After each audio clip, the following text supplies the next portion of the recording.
You staying this time? Yeah, I think I'm home. The German Shepherd's teeth were inches from the stranger's throat when something impossible happened. The attack dog, trained to take down armed suspects without hesitation, suddenly froze. Then it did something that made every officer on that foggy pier question everything they knew about loyalty, memory, and the unbreakable bonds forged in war. What happened next would be caught on camera, go viral within hours, and force the United States Navy to confront a truth they'd buried for 5 years. A truth about a mission that supposedly left no survivors. A truth about a soldier they'd declared dead. We won't either. And a truth about a dog who never forgot the man who once saved his life. But before we reveal what happened when those two souls recognized each other through the mist, we need you to do something. Hit that subscribe button right now, because this story is going to take you places you never expected. And drop a comment telling us what city you're watching from. We want to see just how far this incredible true story travels. Because what you're about to hear will restore your faith in loyalty when you need it most. Now let's go back to where it all began.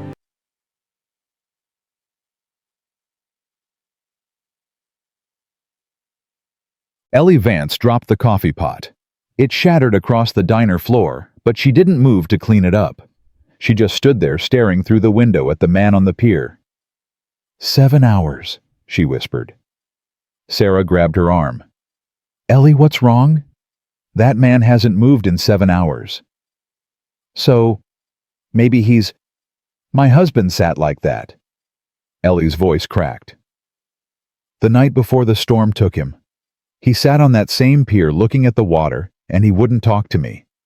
Wouldn't tell me what he was thinking. The next day he was gone. Sarah's grip tightened. You think he's going to... Call Sheriff Miller. Now. But Ellie's instincts were wrong about one thing. The man on the pier wasn't planning to die. He was planning to disappear. Ryan Nelson had been counting. 7 hours, 43 minutes, 12 seconds. Every breath measured. Every heartbeat controlled. This was what they'd trained him for: absolute stillness, total awareness, perfect patience. The mission was simple. Observe the smuggler's trawler scheduled to dock at 1800 hours. Confirm the cargo transfer. Report back. Do not engage. Do not compromise cover. But then he'd seen the dog. Yesterday, during his reconnaissance, a K9 unit had passed by. German Shepherd. Dark coat. Disciplined movements. And something in the way it moved, the way it scanned, the way it held its head, had triggered a memory Ryan had spent 5 years trying to bury. Echo. It couldn't be. Echo was dead. The official report said so. The memorial service said so. The empty collar in Ryan's truck said so. But that dog yesterday had moved exactly like Echo. Same gait, same intensity, same ghost. So Ryan had come back, sat down, and waited to see if the impossible was true. He wasn't ready for what believing would cost him. Sheriff Brody Miller pulled up outside the diner 12 minutes after Sarah's call. He was 28, ambitious, and determined to prove that Port Blossom had made the right choice hiring him. He walked in with his hand near his radio. Ellie, what's going on? She pointed. That man's been there since dawn. Won't move. Won't talk. Something's wrong with him. Brody studied the figure through the window. Military posture, tactical awareness. This wasn't a suicide risk. This was something else. Did anyone approach him? Leo tried this morning, Sarah said. Kid walked right up, said hello. The man didn't even blink. That made Brody's instincts fire. In his experience, people who ignored teenage boys were either deaf or dangerous. I'll handle it. He adjusted his belt. Probably just a veteran having a rough day. Ellie caught his arm. Brody, be careful. That man's wound tight. So am I. He smiled. That's why they pay me. But Brody had no idea what he was about to trigger. Ryan heard the footsteps, calculated their pace. 28 steps from shore to his position. Young male. Approximately 180 pounds. Law enforcement based on the radio chatter and boot weight. He didn't turn around. Morning. The voice was friendly professional. I'm Sheriff Miller. Been getting some calls about you. Ryan said nothing. If he stayed silent, the sheriff would eventually leave. Small-town cops didn't have the patience for hours-long standoffs. Sir, I need you to acknowledge me. The sheriff was wrong about that. But Ryan had learned something in 12 years of special operations. Silence was a weapon. Use it right, and people filled the emptiness with their own fears. Sir, I'm going to need you to identify yourself. Ryan felt the moment shift. The sheriff was getting frustrated. Good. Frustrated people made mistakes, made noise, drew attention away from the trawler that was supposed to dock, and Ryan checked his internal clock. 6 hours and 40 minutes. All right. The footsteps came closer. Last chance. Show me some ID or I'm taking you in for questioning. Ryan turned his head. Just slightly. Just enough to let the sheriff know he'd made a decision. Ryan, he said. My name is Ryan. What Ryan didn't know was that this one choice, speaking instead of staying silent, would unravel everything. Ryan what? Brody pressed. Nelson. Do you have identification, Mr. Nelson? Slowly, carefully, Ryan reached into his jacket. The sheriff's hand moved to his weapon. Smart, but unnecessary. If Ryan had wanted to hurt him, the kid would already be unconscious in the water. Ryan held up his driver's license. Oregon State. Current address in Portland. Everything legitimate because the best covers were always built on truth. Brody examined it. This says Portland.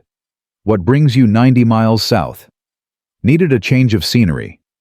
For 7 hours. I like the view. Brody's jaw tightened. Sir, people are concerned. You've been here since dawn without moving. That's not normal behavior. Neither is bothering someone who's not breaking any laws. Ryan's voice stayed flat, controlled. Am I under arrest? Not yet. Then we're done here. But they weren't. Because Brody was young and proud and standing in front of an audience of townspeople who expected him to handle this situation. Mr. Nelson, I'm asking you to come down to the station voluntarily. Answer some questions, then you can go on your way. No. The word hung between them. Excuse me. I said no. Ryan turned his head back to the ocean. I'm sitting on a public pier. I'm not threatening anyone. I'm not disturbing anyone. You have no legal grounds to detain me. Brody felt heat rush to his face. In front of the entire town, this stranger was making him look weak. Sir, stand up, now. Sheriff. Ryan's voice dropped lower.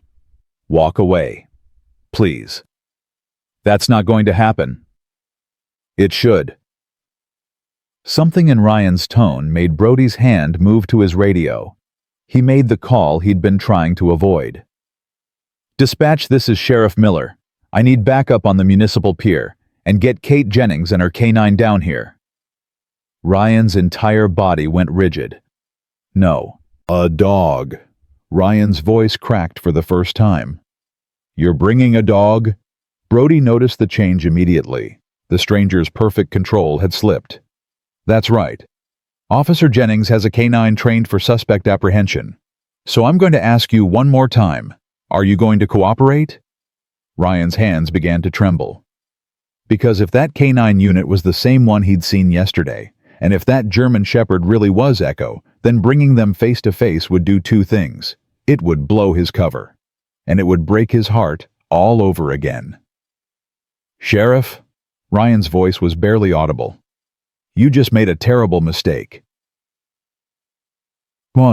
Kate Jennings arrived in 11 minutes. She stepped out of her canine unit with Titan at her side, 90 pounds of perfectly trained German Shepherd, dark coat, gleaming eyes, alert and focused. Brody briefed her quickly. Subject on the pier, won't identify properly, won't cooperate. Something about him feels military. Kate studied the man's silhouette through the fog. You're right. Look at his posture. That's professional training. Think he's dangerous? I think he knows how to be. She unclipped Titan's lead. "Let me try talking first. Sometimes a canine presence changes people's minds real fast." She walked onto the pier with Titan at her heel. The dog's nails clicked against wood. His breathing stayed calm, professional. But something was different. Titan's ears had gone forward, his nose was working, and there was a tension in his body that Kate had never felt before. "Sir, this is Officer Jennings with the K9 unit. I need you to stand up slowly and turn around." The man didn't move, but his breathing had changed, deeper, like someone preparing for impact. "Sir, I have a trained police dog. If you don't comply, I will release him." Still nothing. Kate's patience snapped. "This is your final warning. Stand up now, or Titan makes you stand up. Please." The man's voice broke. "Please don't send the dog." Kate frowned. That wasn't fear. That was something else. Something that sounded like grief. "Then cooperate." "I can't." "Can't or won't?" "Both." Kate gave Titan the command. "Watch him." The German shepherd moved forward, positioning between Kate and the threat. His body language shifted into aggression mode. A growl rumbled in his chest. But something was wrong. Titan's tail was quivering. Not tucked, not straight, quivering. Kate had worked with this dog for 5 years. She'd never seen that before. "Last chance," she said. "Stand up or Titan takes you down." The man's shoulders dropped, like someone accepting fate. "I'm sorry, Echo," he whispered. Kate's breath caught. "What did you just say?" The man stood up, turned around, and his face, God, his face looked destroyed. Not injured, just emotionally devastated, like a man watching his own execution. "It's okay, boy." He was talking directly to Titan now. "It's okay. I know you don't remember me. It's been a long time." Titan's growl intensified.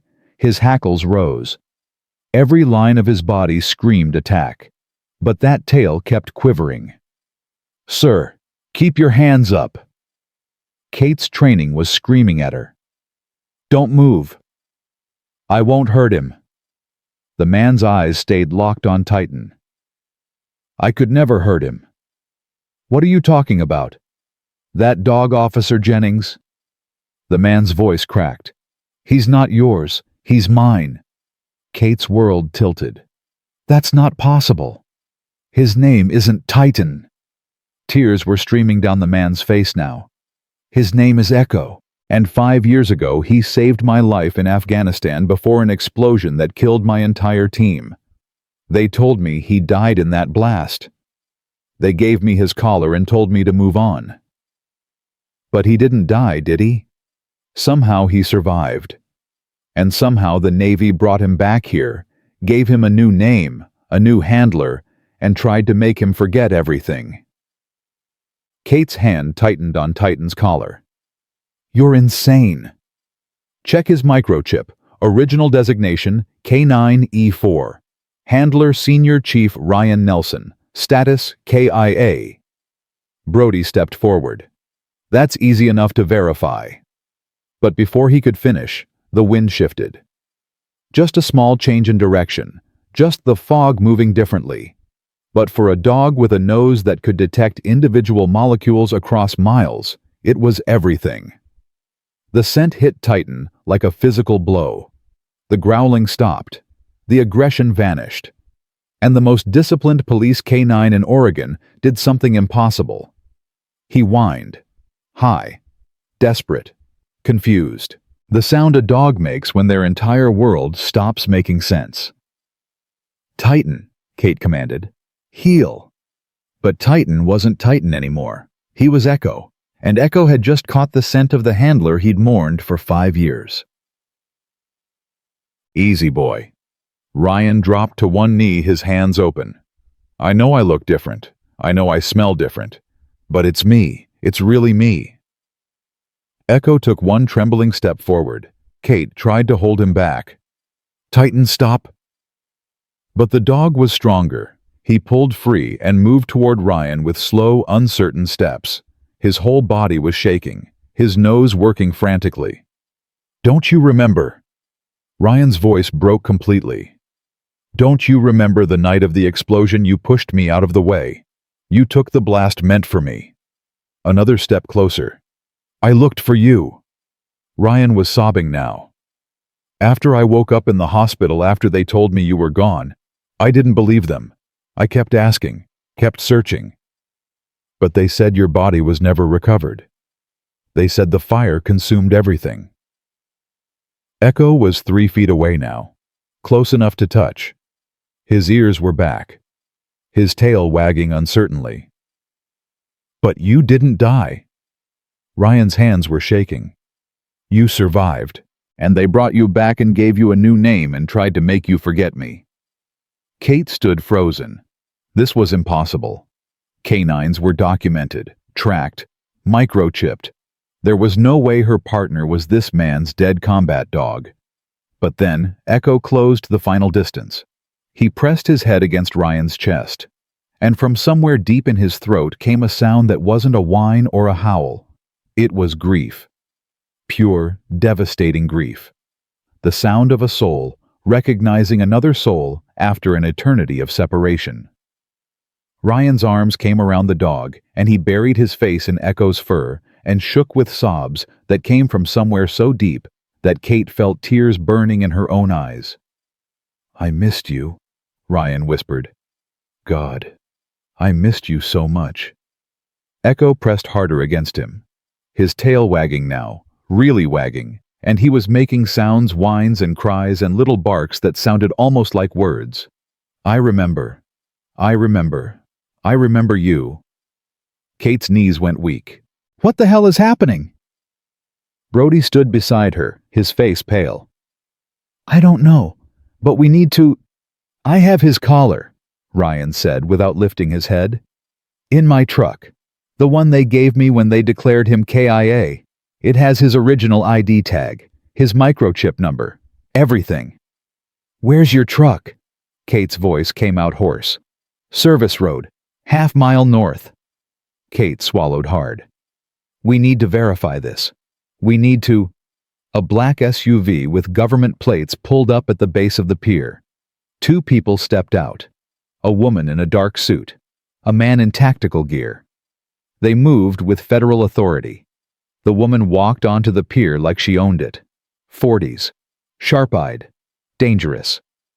Senior Chief Wyatt Nelson. Her voice cut through everything. "You were ordered to maintain operational security. This position is now compromised."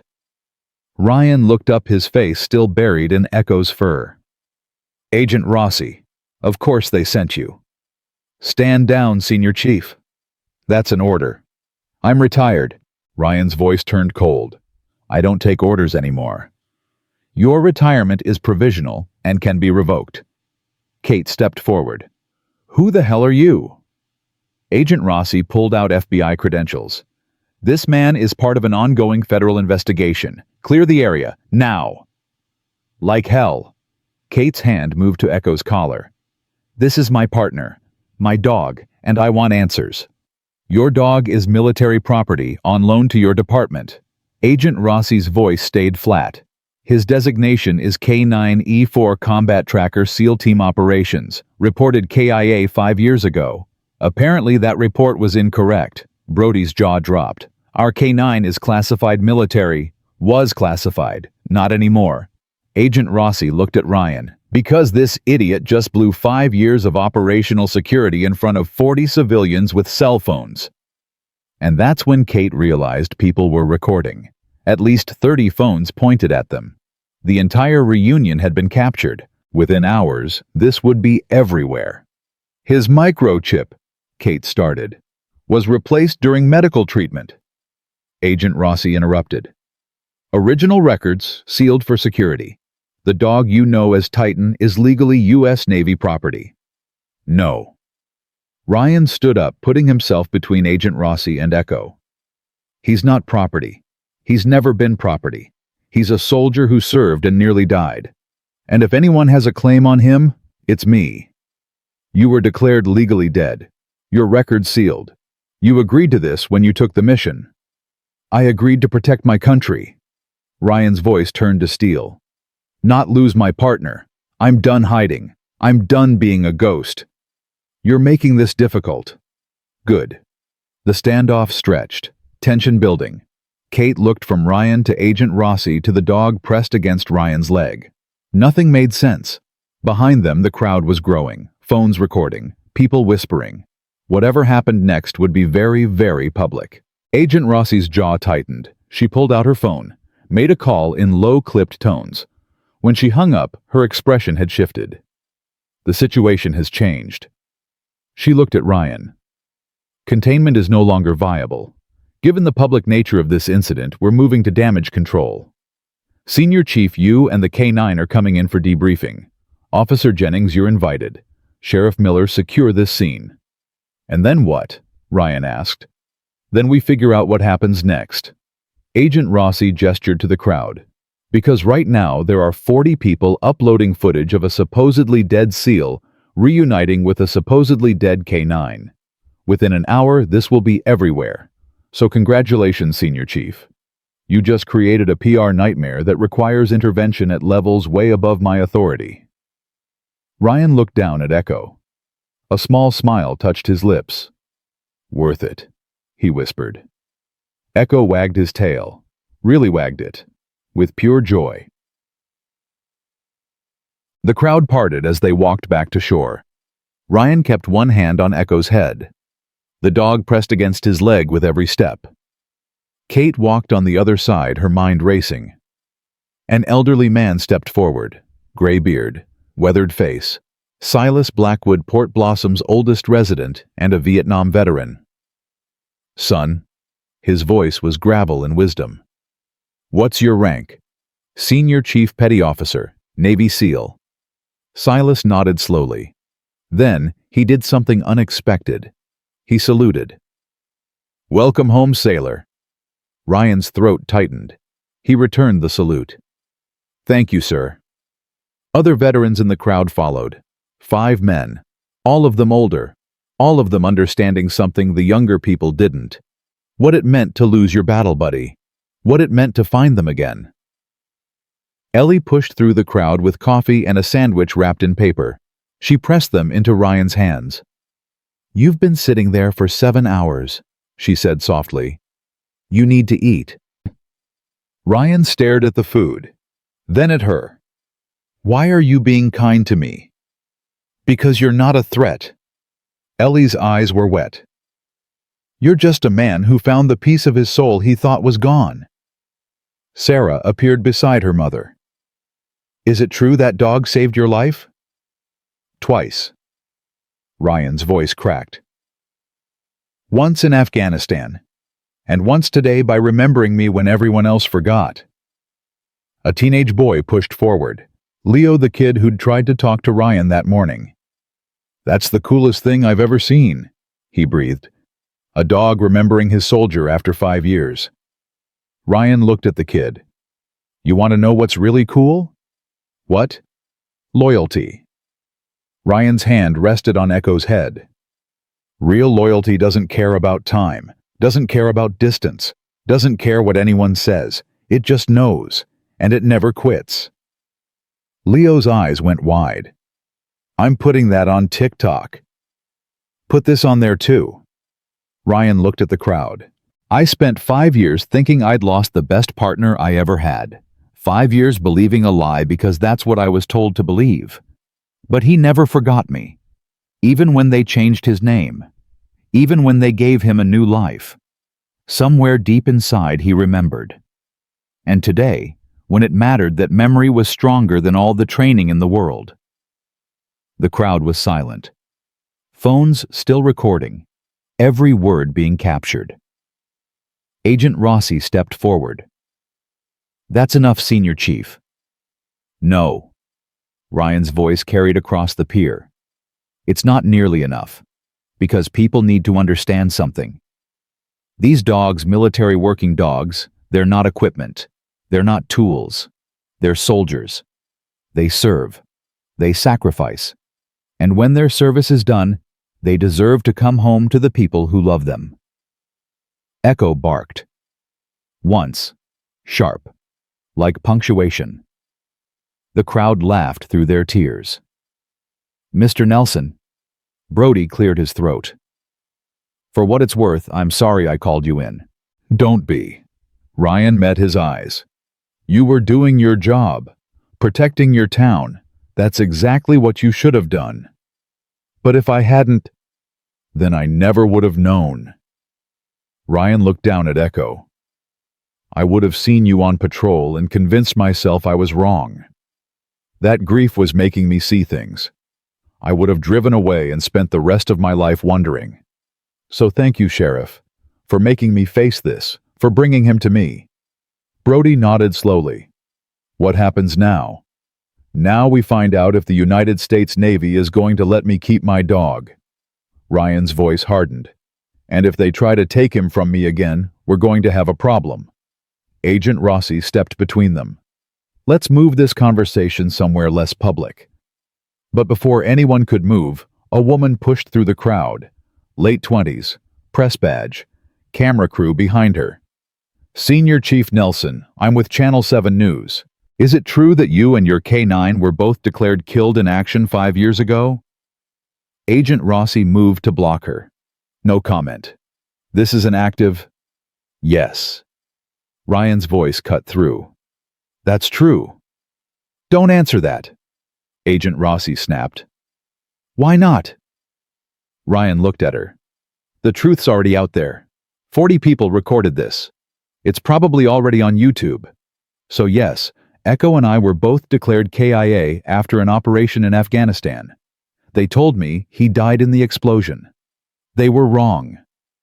The reporter's eyes gleamed. And the Navy never informed you he survived. They couldn't. Agent Rossi's voice turned sharp. Because Senior Chief Nelson was also declared KIA for operational security reasons. Both deaths were classified.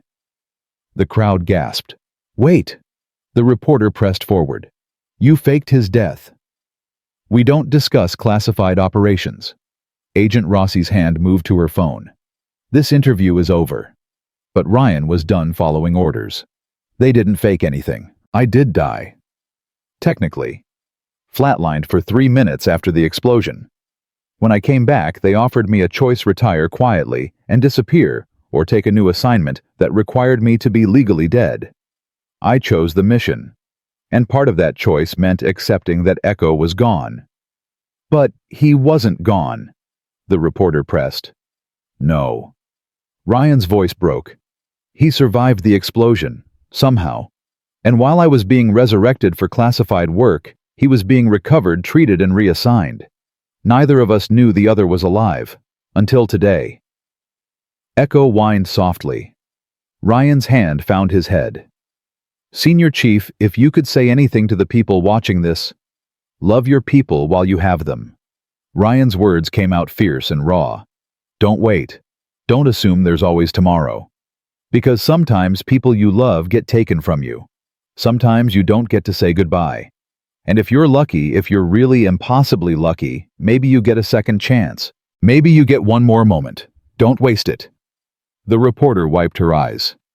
Thank you. Agent Rossi grabbed Ryan's arm. We're leaving. Now. Wait. Kate stepped forward. What happens to Echo? That's above your clearance level. He's my partner. Kate's voice shook. I've worked with him for 5 years, trusted him with my life. I deserve to know. You've been working with classified military property, Agent Rossi said. That partnership is terminated effective immediately. Like hell. Officer Jennings.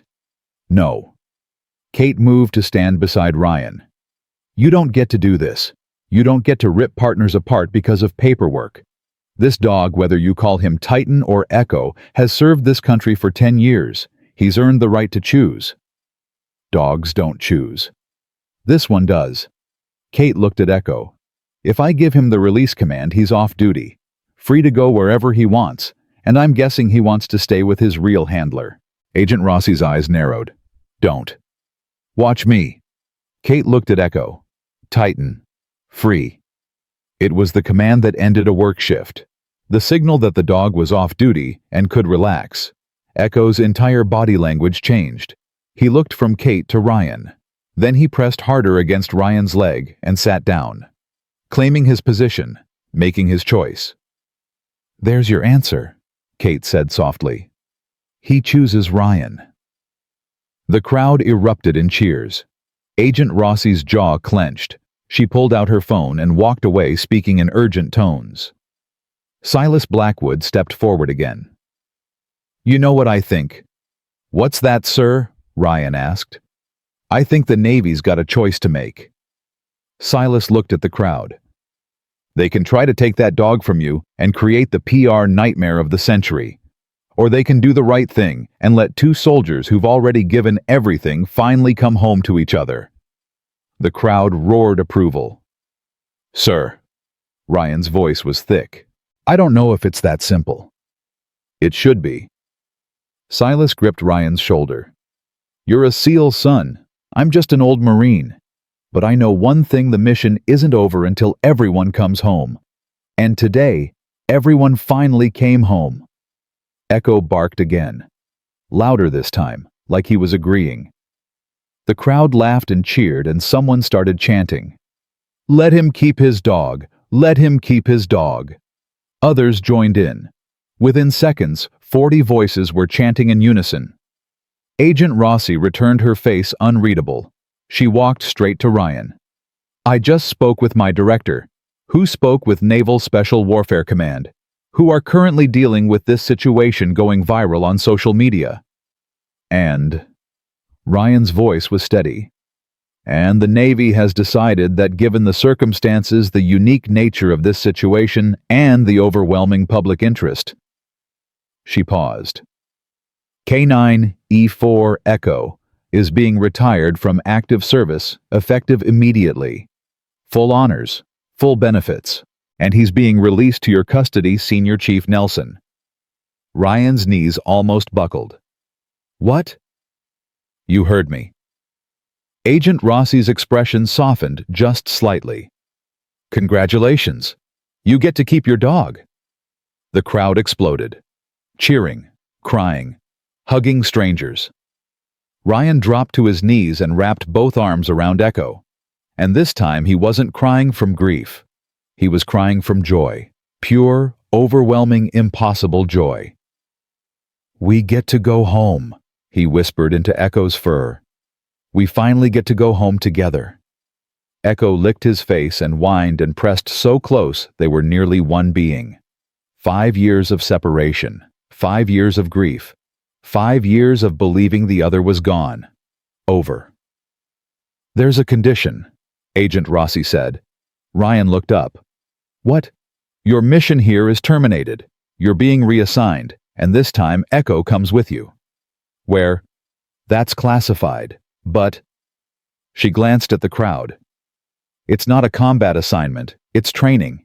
You'll be working with new canine handlers, teaching them what you know about the bond between soldier and dog, making sure what happened to you and Echo never happens to anyone else." Ryan stood slowly. "You want me to train handlers?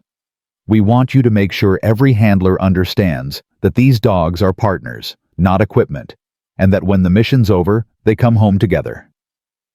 Ryan felt something crack open in his chest. A purpose. A mission that mattered. A way to honor everything he and Echo had been through. "I accept." Agent Rossi nodded. "Transport leaves in 30 minutes. Say your goodbyes." Ryan turned to the crowd, to Ellie and Sarah and Leo, to Brody and Kate, to Silas and the other veterans, to all these strangers who'd witnessed his reunion and turned it into something bigger. "Thank you," he said simply. "All of you. For caring. For recording this. For making your voices heard. You gave me back my best friend. I'll never forget that." Ellie stepped forward and hugged him. "You take care of that dog. Always." Kate approached next. Her eyes were red. "I'm sorry I didn't know. I'm sorry I called him the wrong name for 5 years." "You gave him a good life," Ryan said.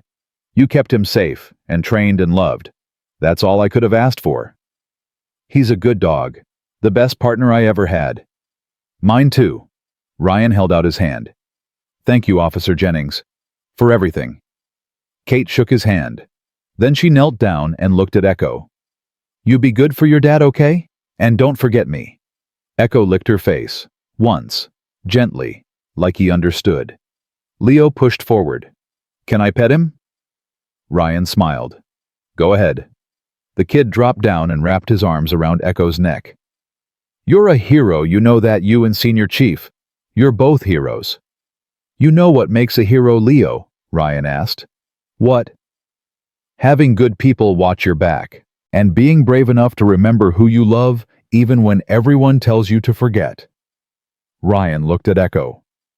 This dog is braver than me. He never forgot. Even when they changed everything about him, some part of him held on to the memory of who I was. That's not training. That's love. Leo wiped his eyes. I'm definitely putting this on TikTok. Make sure you tell people the truth, Ryan said. That military working dogs are heroes, that they deserve to retire with the handlers they served with, and that love, real love, doesn't quit. I will. Leo stood up. I promise. Brody approached last. Senior Chief, I'm sorry for how I handled things earlier. You did fine, Sheriff. You protected your town. That's your job. I escalated when I should have de-escalated. You gave me back my dog. Ryan gripped Brody's shoulder. I'd say you did exactly what needed to happen. A Coast Guard helicopter appeared over the horizon, coming in low and fast. That's our ride, Agent Rossi said. Ryan looked at Echo. You ready to go home, boy? Echo barked. Once, sharp, clear, yes. They walked toward the landing zone together. Ryan kept one hand on Echo's head the entire time. The dog pressed against his leg with every step. Reunited. Finally. Completely. The helicopter touched down 50 yards away. The rotors whipped the fog into chaos. Ryan stopped at the edge of the crowd, turned back, raised his hand in salute. Every veteran in the crowd returned it. Then Ryan and Echo climbed into the helicopter together, and the door closed behind them, and the aircraft lifted into the sky, disappearing into the fog. But the story didn't end there. Because within 3 hours, the video of their reunion had been viewed 10 million times. Within 6 hours, let him keep. His dog was trending worldwide. Within 12 hours, the Navy released an official statement announcing new policies for retiring military working dogs with their handlers. And within 24 hours, Ryan Nelson and Echo became the faces of a movement that would change how America treated its four-legged veterans forever. But Ryan didn't know any of that yet. All he knew was that his best friend was pressed against his side, that they were finally going home together, and that some bonds, the ones forged in fire and blood and love, could survive anything, even death itself. 3 days later, a plaque appeared on the Port Blossom Pier. For the guardians who watch over us, seen and unseen, and for Echo and Ryan, who prove that loyalty never dies. And every single person who passed it remembered the day they witnessed a miracle, the day a dog remembered his soldier, and the day the world remembered that love is the strongest force on Earth. 10. The helicopter ride lasted 47 minutes. Ryan counted every one of them. Echo sat pressed against his leg, trembling slightly from the rotor noise, but refusing to move away. Ryan kept one hand on the dog's head, grounding them both. Agent Rossi sat across from them, typing rapidly on an encrypted tablet. She hadn't spoken since they'd lifted off. That silence was its own kind of warning. When they finally descended, Ryan looked out the window expecting to see a military base. Instead, he saw something that made his stomach drop. A private compound. High walls. No visible signage. The kind of place that didn't officially exist. "Where are we?" Ryan shouted over the rotors. Agent Rossi didn't answer until they'd landed and the engines had powered down. Then she looked at him with an expression that might have been sympathy. "Somewhere we can talk without the world watching." That's when Ryan knew. This wasn't a debriefing. This was damage control. They were escorted into a concrete building by two armed guards who didn't make eye contact. Echo stayed glued to Ryan's side, his training warring with his instinct. The dog wanted to relax now that he'd found his handler, but every military bone in his body was screaming that they were walking into a threat assessment situation. Smart dog. He was right. Agent Rossi led them down a hallway and into a conference room. Gray walls, steel table, 3 chairs, and sitting in one of them was a man Ryan had hoped never to see again. Admiral James Cortland, commander of Naval Special Warfare. The man who'd signed Ryan's death certificate 5 years ago. Senior Chief. The Admiral's voice was exactly as Ryan remembered, cold, precise, and utterly devoid of warmth. Sit down. Ryan remained standing. With all due respect, sir, I'm retired. You can't order me to do anything. Your retirement is conditional on operational security, which you just violated in front of 40 civilians and half the internet. The Admiral's eyes were hard. So, yes, Senior Chief, I can order you to sit down, and you will comply. Ryan felt Echo press harder against his leg. The dog sensed the tension, was calculating threat levels. Ryan made his decision. He sat, but he didn't let go of Echo. Good. Admiral Cortland leaned forward. Now let's discuss the mess you just created. I created... Ryan's voice stayed level. You told me my dog was dead. You let me believe that for 5 years. You lied to my face at his memorial service. We told you what you needed to believe to complete your mission. My mission was surveillance, not surrender my right to know my partner survived. Your partner was classified military property that had been reassigned. His name is Echo. Ryan's hand tightened on the dog's fur. And he's not property. Admiral Cortland's jaw clenched. Senior Chief, you need to understand something. When you accepted the assignment that required your legal death, you surrendered certain rights, including the right to know classified information about assets from your previous life. Echo wasn't an asset. He was my partner. He was both. The Admiral pulled out a file and slid it across the table. And his survival wasn't the only thing we didn't tell you. Ryan stared at the classified stamp on the folder. Something cold crawled down his spine. What does that mean? Open it. Ryan's hands shook as he reached for the file. Echo whined softly, sensing his handler's distress. Agent Rossi watched from her position by the door, her face unreadable. Ryan opened the folder. The first page was a medical report, Echo's medical report, from the night of the explosion. Severe burns, smoke inhalation, fractured ribs, punctured lung. The injuries went on for 3 pages. Echo should have died that night. By all accounts, he'd been minutes from death when the recovery team found him. But he hadn't died. Because of what was on page 4. Ryan's breath stopped. What the hell is this? Read it carefully, Admiral Cortland said. The document was a consent form, signed by Naval Special Warfare Command, authorizing experimental medical treatment for K9E4, treatment that had never been used on a military working dog before, treatment that had saved Echo's life. But at what cost? You experimented on him. Ryan's voice came out strangled. While I was unconscious in a hospital, you used my dog as a test subject. We saved his life, Admiral Cortland corrected. The treatment worked. He survived, made a full recovery, and went on to serve 5 more years with distinction. What kind of treatment? The Admiral hesitated. For the first time, his perfect control slipped slightly. That hesitation told Ryan everything he needed to know. Whatever they'd done to Echo, it wasn't standard veterinary care. Answer me, Ryan demanded. Experimental neural regeneration therapy. Agent Rossi spoke from the door. Developed for human soldiers with traumatic brain injuries, never tested on animals before Echo. Ryan felt the room tilt. You used brain surgery on my dog. We used cutting-edge medicine to save a valuable asset, Admiral Cortland said. The therapy worked. It regenerated damaged neural pathways. allowed him to regain full cognitive function. "And what didn't you tell me?" Ryan's voice dropped to something dangerous. "What went wrong?" The silence that followed was answer enough.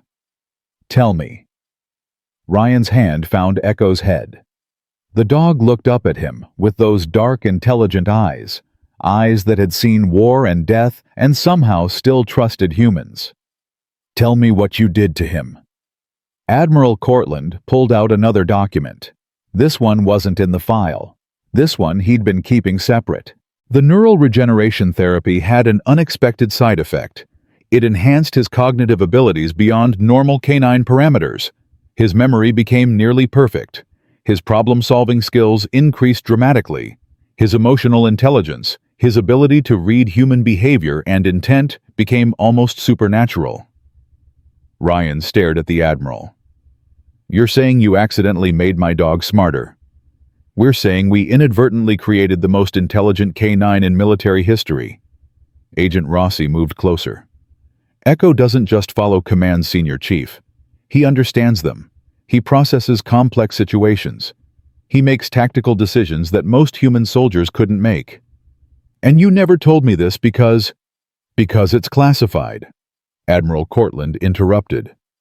"And because if other nations knew we'd successfully enhanced a military working dog's intelligence, it would trigger an arms race. Everyone would want their own super soldier dogs." Ryan looked down at Echo. Down. The dog was watching him intently, his head tilted slightly. And in that moment, Ryan saw the intelligence behind those eyes. The awareness. Echo wasn't just remembering Ryan. He was understanding the entire situation, reading the tension, calculating responses. His dog had always been smart, but this was different. "How long have you known?" Ryan asked quietly. "We started noticing anomalies about 6 months after his recovery," Agent Rossi said. "He was completing training exercises faster than any K9 on record, anticipating scenarios before they happened. Once during a training exercise, he actually disobeyed a direct command because he'd assessed that his handler was wrong about the threat location. He was right. He saved 3 soldiers that day by trusting his own judgment over his training." "That's why you assigned him to Port Blossom," Ryan said slowly. "Small town, low profile, somewhere you could monitor him without drawing attention." Officer Jennings was hand-selected, Admiral Cortland confirmed. She had no idea about Echo's background or abilities. "We needed to see how he'd perform in civilian law enforcement without the pressure of military operations. And when I saw him yesterday, we didn't know you were in the area." Agent Rossi's voice carried genuine regret. "Your mission parameters kept you 90 miles north. You weren't supposed to be in Port Blossom."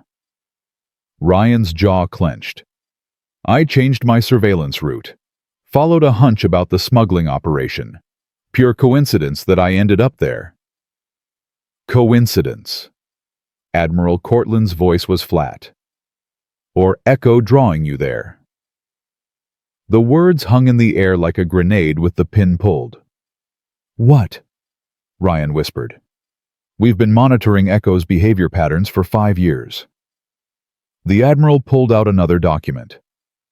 "In the past 6 months, he's been increasingly agitated during patrols, always pulling toward the north end of town, the end where the pier is located.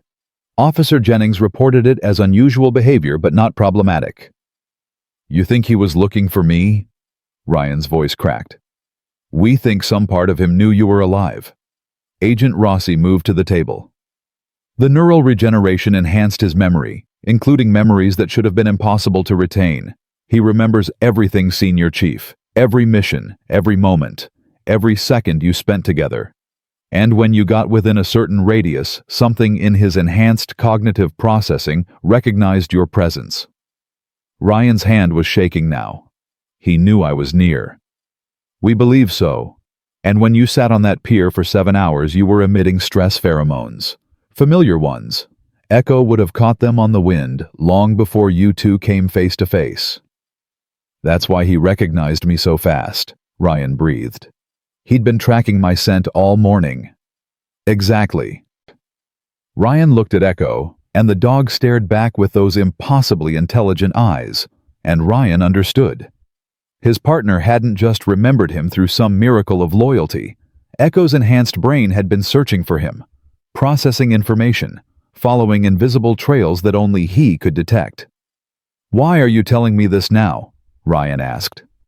Admiral Cortland leaned back. "Because the program that created Echo's enhancements is about to be declassified. In 3 months, we're presenting findings to congressional oversight, which means Echo becomes public knowledge, which means you need to understand exactly what you're dealing with. I'm dealing with my dog. You're dealing with a classified military asset with enhanced cognitive abilities that make him valuable to enemy intelligence services." The Admiral's voice hardened. "Do you understand what I'm saying, Senior Chief? If the wrong people find out what Echo is, they'll try to take him, study him, reverse engineer what we did, and they won't be gentle about it." Ryan's blood went cold. "You're saying he's in danger?" "I'm saying you're both in danger now that the world knows you exist." Agent Rossi pulled up a chair. "The video of your reunion has been viewed 50 million times. Your face is everywhere. Echo's face is everywhere. And there are people, nations, organizations, private interests who would pay millions to get their hands on a dog with enhanced intelligence." "Then why did you let me keep him?" Ryan's voice rose. "Why not take him back to a secure facility?" "Because we tried that for 5 years and it didn't work." Admiral Cortland's expression softened fractionally. "Echo's performance metrics have been declining for 18 months. He's slower to respond, less engaged. Officer Jennings reported increasing stubbornness. We believe he's been experiencing depression." Ryan felt something crack in his chest. "He was mourning me." "Yes, and no amount of training or care from Officer Jennings could replace what he'd lost. So we made a calculated decision. If reuniting you two improves his mental state and makes him more effective, then keeping you together serves our interests." "You're using him." Ryan's voice turned to ice. "Still." "We're giving you both a chance to serve together again," Agent Rossi corrected. "The training position we offered is real. You'll be teaching new canine handlers, but you'll also be helping us understand Echo's enhanced abilities. What works, what doesn't, how to replicate it safely. And if I refuse, then Echo goes back into classified custody." Admiral Cortland's voice was steel. "And you disappear again, permanently this time." Ryan looked at Echo. The dog's tail thumped once against the floor, trusting, waiting. He'd just gotten his partner back. The idea of losing him again. "What do you need from me?" Ryan asked quietly. "Cooperation, discretion, and your expertise." Agent Rossi pulled out a tablet. "We're building a new canine program, one that prioritizes the handler-dog bond, that ensures what happened to you and Echo never happens to anyone else. You'll help design it, train the first generation of handlers, and in exchange, Echo stays with you, protected, safe. For how long? For as long as you both can work. After that?" Admiral Cortland paused. "Echo retires fully, with you. No exceptions." It wasn't a perfect deal, but it was better than losing Echo again. "I accept," Ryan said. "On one condition." "Name it." "If anything happens to me, Echo goes to Officer Kate Jennings. Not back to military custody. Not to some lab. To Kate. She's earned that right." Agent Rossi and Admiral Cortland exchanged a look, some silent communication passing between them.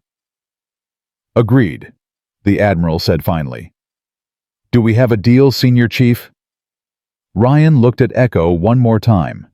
The dog's tail wagged faster. Like he understood. Like he was saying yes for both of them. "We have a deal." But what Ryan didn't know was that sitting in a surveillance van 3 miles away, someone else had been listening to every word of that conversation. Someone who'd been tracking Echo's enhanced abilities for 2 years. Someone who'd just heard confirmation that the rumors were true. and someone who was already making plans to take Echo for themselves no matter what it cost. The training facility was located in the mountains of Colorado, remote, secure, beautiful in a way that made Ryan's chest ache. Echo seemed to feel it too. The moment they arrived, the dog's entire demeanor changed. His tail never stopped wagging. He ran through the open spaces like a puppy free in a way Ryan hadn't seen in years. "He's happy," Agent Rossi observed. She'd stayed with them for the transition, making sure everything went smoothly. "He's home," Ryan corrected. "Real home. Not a kennel, not a patrol car, just space to breathe. You have 6 weeks before the first class of handlers arrives." She handed him a folder. "Use that time to get reacquainted, to understand his new abilities, and to prepare yourself for what's coming." "What's coming?" Agent Rossi's expression darkened. "Attention, Senior Chief. Whether we want it or not. That video made you both famous. There will be requests for interviews, offers for book deals, movie producers, and buried in all that noise there will be threats, people who want to use you, or hurt you, or take what you have. We can handle it." "I hope so." She turned to leave, then paused. "One more thing. Echo's medical files are in that folder. Read them carefully. There are protocols you need to follow, supplements he needs, warning signs to watch for." "Warning signs of what?" "We don't know the long-term effects of the neural regeneration therapy. It's possible there could be complications, seizures, personality changes, memory loss." She met his eyes. "The treatment saved his life, but it's still experimental. You need to be prepared for anything." Ryan's hand found Echo's head automatically. "How long does he have?" "We don't know that either. Could be years. Could be decades. The therapy might even have extended his lifespan. We're in uncharted territory." Agent Rossi's voice softened. "But whatever happens, you'll face it together. That's more than most people get." She left before Ryan could respond. He stood there in the fading sunlight, his hand on Echo's head, and read the medical files. Page after page of technical jargon and experimental data. But buried in all the science was a simple truth. His dog was a medical miracle, and miracles always came with a price. The question was what that price would be. The first week passed in a blur of relearning each other. Ryan discovered that Echo understood hand signals he'd never been taught, could anticipate Ryan's movements before he made them. Once Ryan tested it, thought about throwing a ball left, but didn't move. Echo positioned himself left anyway. The dog was reading his body language at a level that seemed almost psychic. "You can practically read my mind, can't you?" Ryan said one evening. Echo tilted his head. His tail wagged once. Ryan laughed, but something about it unsettled him. How much of Echo was still dog? How much was something else? He pushed the thought away. Echo was his partner. Enhanced or not, that wouldn't change. But on day 9, something happened that made Ryan question everything. He was running Echo through basic recall commands when his phone rang. Unknown number. Ryan ignored it and continued training. Echo stopped mid-exercise, sat down, stared at the phone. "Echo, come." The dog didn't move, just kept staring at the phone with an intensity that made Ryan's skin crawl. "What is it, boy?" The phone rang again, same unknown number. Echo growled, low, dangerous. The kind of growl he used before an attack. Ryan picked up the phone slowly. "Hello?" Silence on the other end. But not empty silence. Someone was there, listening, breathing. "Who is this?" Ryan demanded. The line went dead. Echo's growl intensified. His hackles were up. Every line of his body screamed threat assessment. "Easy." Ryan knelt beside him. "It's okay, just a wrong number." But Echo wouldn't relax. He kept staring at the phone like it was a live grenade, and Ryan realized with growing dread that his enhanced dog had somehow sensed danger through a phone call, had detected something in the silence that Ryan's human ears couldn't catch. What else could Echo sense that Ryan couldn't? The calls continued over the next week, always from unknown numbers, always silent, always triggering the same violent reaction from Echo. On the fifth call, Ryan contacted Agent Rossi. "We're tracking it," she said immediately. "The calls are being routed through multiple proxies. Whoever's making them knows how to hide their location. Why would someone call just to stay silent? They're confirming you're there, establishing patterns, figuring out your schedule." Ryan's blood ran cold. Someone's planning something. "We think so. I'm sending a security team to your location. They'll be there in 3 hours. But 3 hours was too long. Because at that moment, Echo's head snapped toward the window. His body went rigid, and a sound came from his throat that Ryan had only heard once before in Afghanistan, seconds before an ambush. "We have incoming," Ryan said into the phone. "Echo's alerting. Get to the safe room, now!" But Ryan was already moving. He grabbed his go-bag old habits from his SEAL days and whistled for Echo. The dog was beside him in an instant, pressed against his leg, guiding him toward the reinforced interior room that Agent Rossi had shown him on day 1. They made it halfway across the compound when the power went out. Complete darkness, no emergency lights, no backup generator, professional work. "Echo close." The dog pressed harder against his leg. Ryan could feel Echo's muscles coiled tight, ready to attack or defend. His enhanced intelligence was processing the situation faster than Ryan could think it through. Footsteps, multiple sets, coming from 3 different directions. Ryan pulled his backup weapon, a Glock 19 he'd kept from his Navy days, chambered around. Echo's growl was a constant rumble now. "I know you're there." A voice called out from the darkness, male, accented, Eastern European. "We just want the dog, Mr. Nelson. Give him to us and you walk away." "Not happening," Ryan called back. "You don't understand what you have. That animal is worth millions. You're wasting him on training exercises and publicity tours. We can utilize his full potential." "He's not for sale." "Everything's for sale." The voice moved closer. "You have 10 seconds to reconsider. After that, we take him by force, and you won't survive the extraction." Ryan's finger tightened on the trigger. "You'll have to kill me first." "That can be arranged." Muzzle flash in the darkness. Ryan dropped and rolled, returning fire.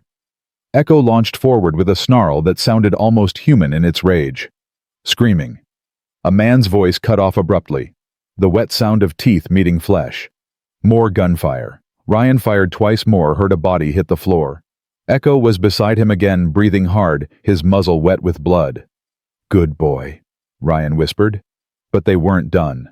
Ryan could hear more movement, at least 3 more hostiles, maybe more, and he only had 11 rounds left. His phone buzzed. Text from Agent Rossi. "Security team ETA 12 minutes, hold position." 12 minutes might as well be 12 hours. "Echo." Ryan's voice dropped to the tactical register they'd used in combat. "Hunt." The dog disappeared into the darkness like smoke. Ryan heard footsteps trying to track Echo's position. Heard confusion in their voices. They couldn't find him. Echo's enhanced intelligence made him predict their movements, stay always 1 step ahead. Another scream. Another body falling. But then Ryan heard something that made his heart stop. Echo yelping in pain. "Got him!" a voice shouted. "He's tagged." Ryan was moving before conscious thought, following Echo's sounds, his finger on the trigger, ready to kill anyone who'd hurt his dog. He found them in what used to be the training room. 2 men, one holding a cattle prod, the other aiming a tranquilizer rifle at Echo, who was on the ground twitching from the electrical shock. Ryan fired twice. Both men dropped. He was beside Echo in seconds, his hands running over the dog's body, checking for injuries. Echo was breathing hard, disoriented, but alive. "I've got you," Ryan whispered. "I've got you." Echo whined softly, licked Ryan's hand, trying to say he was okay, even though Ryan could see the burns from the cattle prod. Sirens in the distance. The security team was close.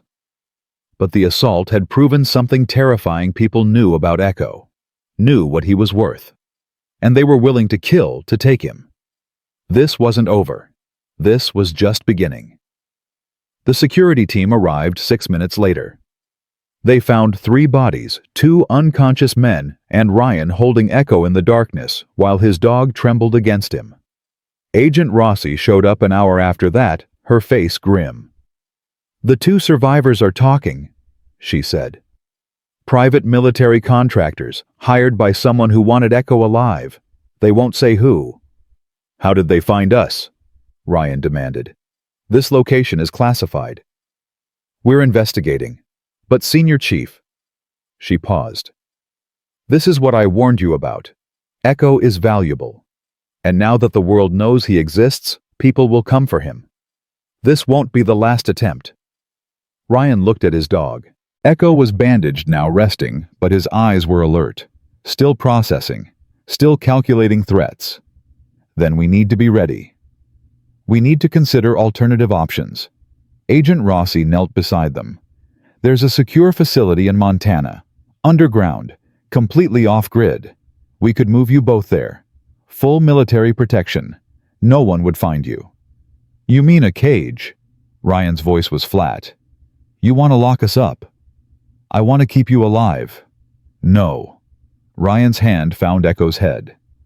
"We didn't survive 5 years apart just to spend the rest of our lives hiding. If people want to come for us, let them come. We'll handle it." "Senior Chief, we're not running." Ryan met her eyes. "But we are changing the plan. The training program starts now, not in 6 weeks. Now, get me every canine handler you can find. Military, law enforcement, search and rescue, I don't care. Bring them here and I'll teach them everything I know about the bond between handler and dog, about loyalty that survives death, about fighting together." Agent Rossi stared at him. "You want to build an army?" "I want to build a family." Ryan's voice was steel now. "Because the people who came tonight, they saw Echo as a weapon, as property, as something to steal and exploit.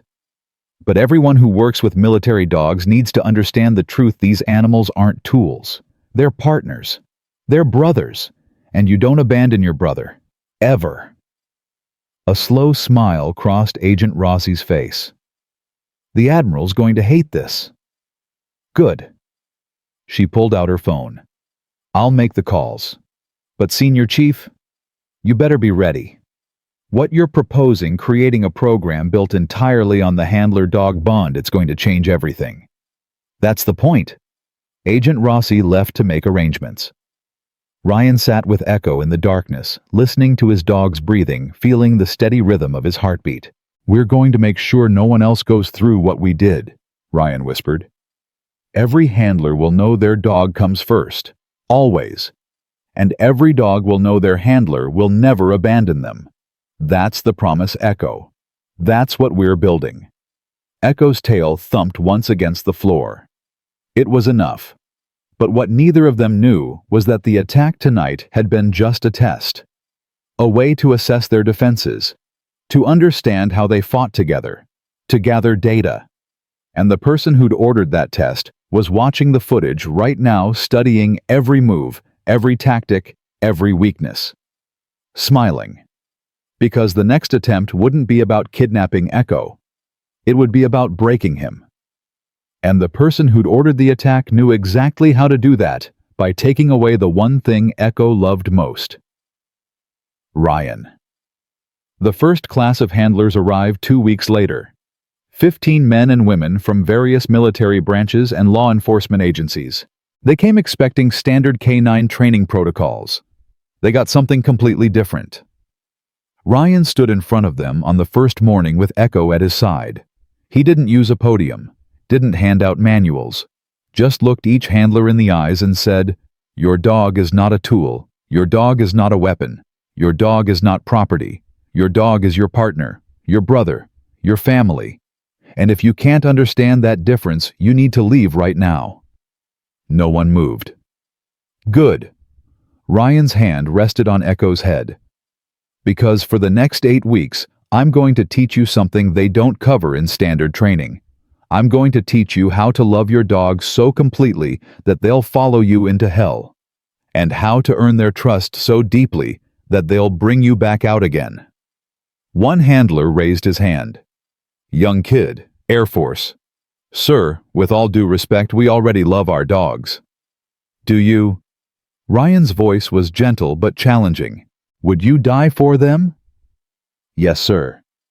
"Would you give up your career for them, your reputation, your freedom?" The kid hesitated. "That's what I thought." Ryan looked around the room. "I sat on a pier for 7 hours waiting to confirm if a dog I saw was my partner who'd supposedly died 5 years ago. When I was ordered to walk away, I refused. When they threatened to arrest me, I stayed. And when that dog finally recognized me, I chose him over my mission, over my orders, over everything." He let that sink in. "That's the standard I'm setting. That's what I'm asking from you. Not just obedience, not just affection, but love so fierce that nothing, not orders, not danger, not even death, can make you abandon your partner." The room was silent. "If you can't give that," Ryan continued, "then you don't deserve the loyalty these dogs offer, because they'll give you everything. Die for you without hesitation. Follow you into combat knowing they might not come back, and the absolute minimum you owe them in return is the same commitment." Echo barked once, sharp, like punctuation. The handlers laughed nervously, and Ryan smiled. "Let's get started." Over the next weeks, Ryan rebuilt K9 training from the ground up. He threw out the old manuals that treated dogs as equipment. Instead, he taught handlers to read their dog's body language, to understand their emotions, to communicate through trust rather than domination. He made them sleep beside their dogs, eat with their dogs, run with their dogs until they couldn't tell where handler ended and K9 began. And slowly something remarkable happened. The handlers transformed. They stopped seeing their dogs as assignments and started seeing them as the most important relationship in their lives. The bonds deepened. The trust became absolute. One night, a handler named Sarah Martinez approached Ryan. "Sir, I need to tell you something." "Go ahead." "Before this training, I liked my dog. I thought we had a good partnership. But tonight, during the trust exercise, when I had to fall backward and rely on him to catch me." Her voice cracked.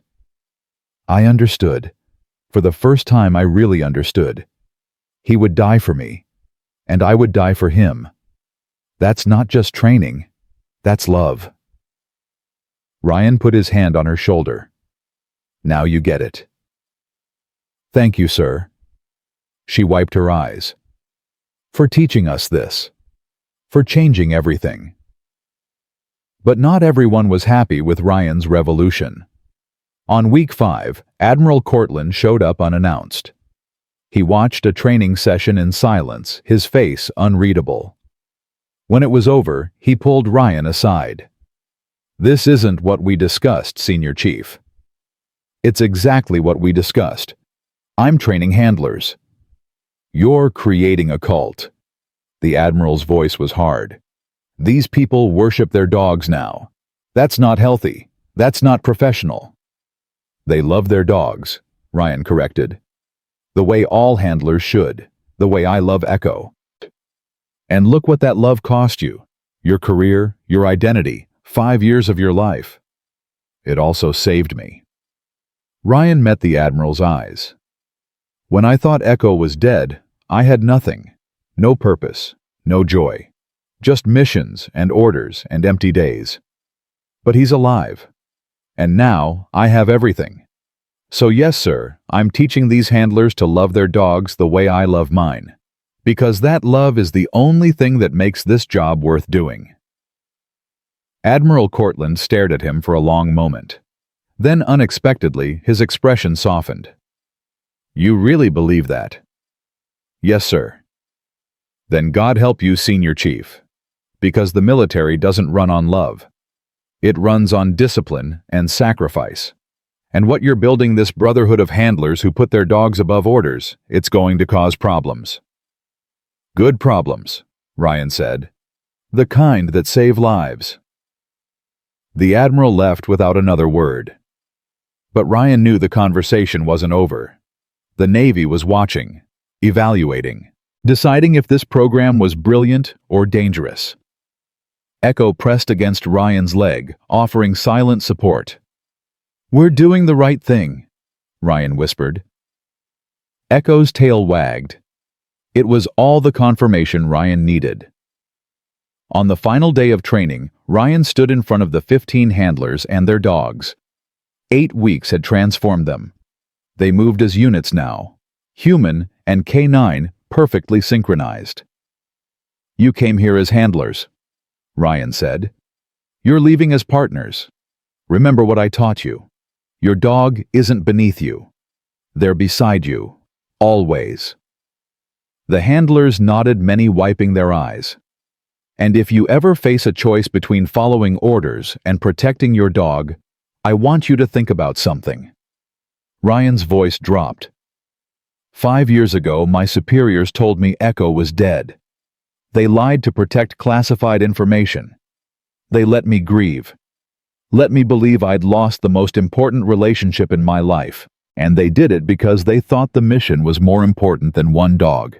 He paused, letting that sink in. They were wrong. The mission is never more important than your partner. Because without your partner, you're just following orders. But with them, you're protecting family, and family is worth breaking rules for. Sarah Martinez raised her hand. "Sir, are you telling us to disobey orders? I'm telling you to love your dogs more than you fear consequences." Ryan looked at each handler. "Because someday, you might face the same choice I did. And when that moment comes, I want you to remember this: loyalty doesn't follow orders.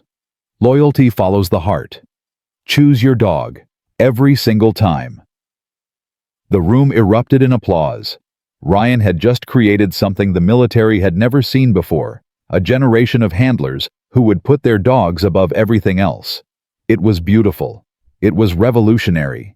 And it was about to make Ryan a target for forces he never saw coming. Because while Ryan was training handlers to love their dogs, someone else was training operatives to exploit that love. And the next attack on Echo wouldn't come with guns or cattle prods. It would come with something far more dangerous. Betrayal. The betrayal came from someone Ryan trusted. Dr. Michael Chen had been assigned to the training facility 6 weeks earlier. Naval veterinarian. Impeccable credentials. Quiet professional, and genuinely seemed to care about the dogs. He'd spent hours with Echo running routine checkups, monitoring the long-term effects of the neural regeneration therapy. Ryan had liked him immediately. That was the first mistake. It started small. Echo's medication dosage changed slightly. Dr. Chen explained it was a routine adjustment based on recent blood work. Ryan didn't question it. Why would he? The man was a professional. Then Echo started sleeping more. Longer naps, slower to wake up.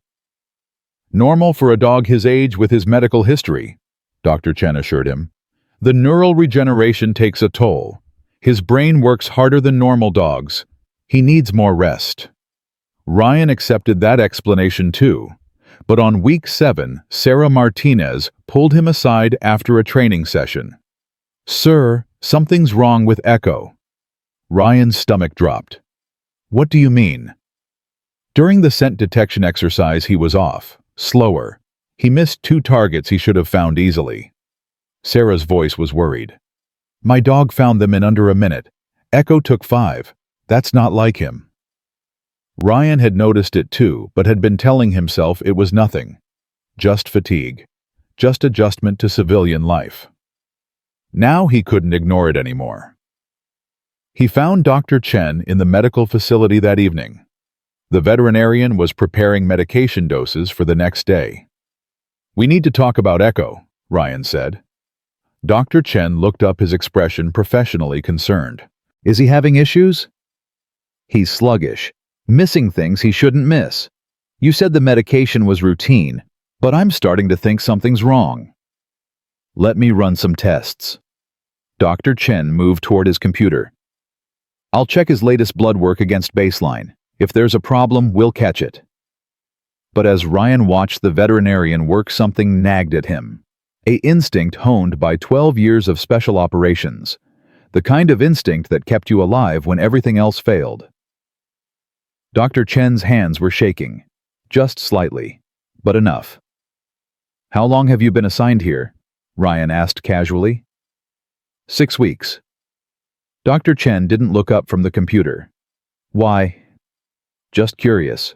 Where were you stationed before this? Naval Station Norfolk. 3 years. The veterinarian's voice was steady, but his shoulders had tensed. Senior Chief, I need to focus on these results. Ryan's hand drifted toward his phone. Something was wrong. He couldn't articulate it, but every alarm in his head was screaming.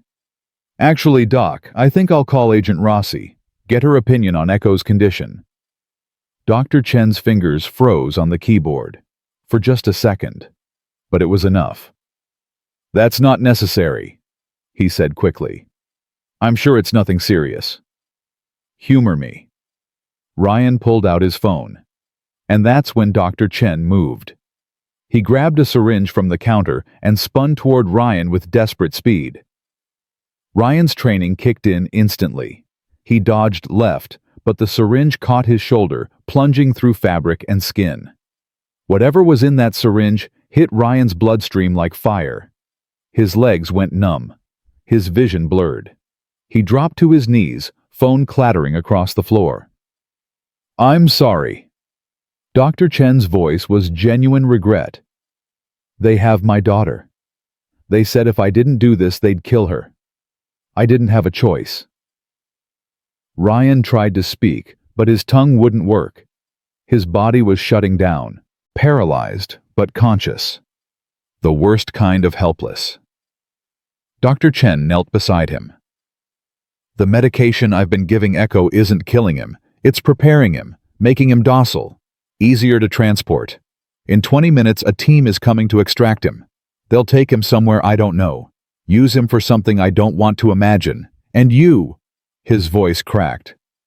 You weren't supposed to be here tonight. This wasn't supposed to happen. Ryan's mind was screaming, but his body wouldn't respond. He couldn't move, couldn't shout, couldn't warn anyone. Dr. Chen stood and walked to a cabinet, pulled out a carrier crate, then left the room presumably to get Echo. Ryan lay on the cold floor, rage and terror warring in his paralyzed chest. This couldn't happen. He hadn't survived 5 years of separation just to lose Echo to kidnappers now. But his body wouldn't obey. The paralytic was too strong. He heard footsteps returning. Dr. Chen's voice low and coaxing. Come on, boy. Just a quick checkup. That's it. Echo's nails clicking on the floor. The dog was walking slower than normal. The medication was working. They were going to take his partner. And Ryan couldn't do anything to stop it, unless Ryan focused every ounce of will on his right hand. The paralytic was strong, but not perfect. His fingers twitched, just barely, but enough to brush against the phone that had fallen beside him. The screen lit up.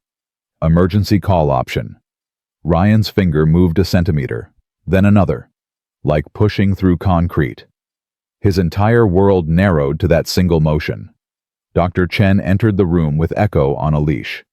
The dog's movements were lethargic, his eyes half closed. But when Echo saw Ryan on the floor, something changed. The medication didn't matter anymore. Echo lunged forward with a snarl that made Dr. Chen stumble backward. The leash ripped from his hands.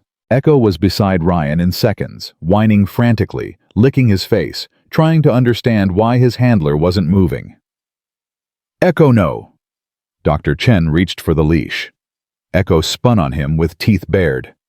The veterinarian froze, and Ryan's finger finally found the emergency call button. The phone dialed automatically. Security dispatch. This is automated emergency alert from Senior Chief Ryan Nelson's phone. A computerized voice announced. Medical emergency detected. Dispatching response team. Dr. Chen's face went pale. No. No, no, no.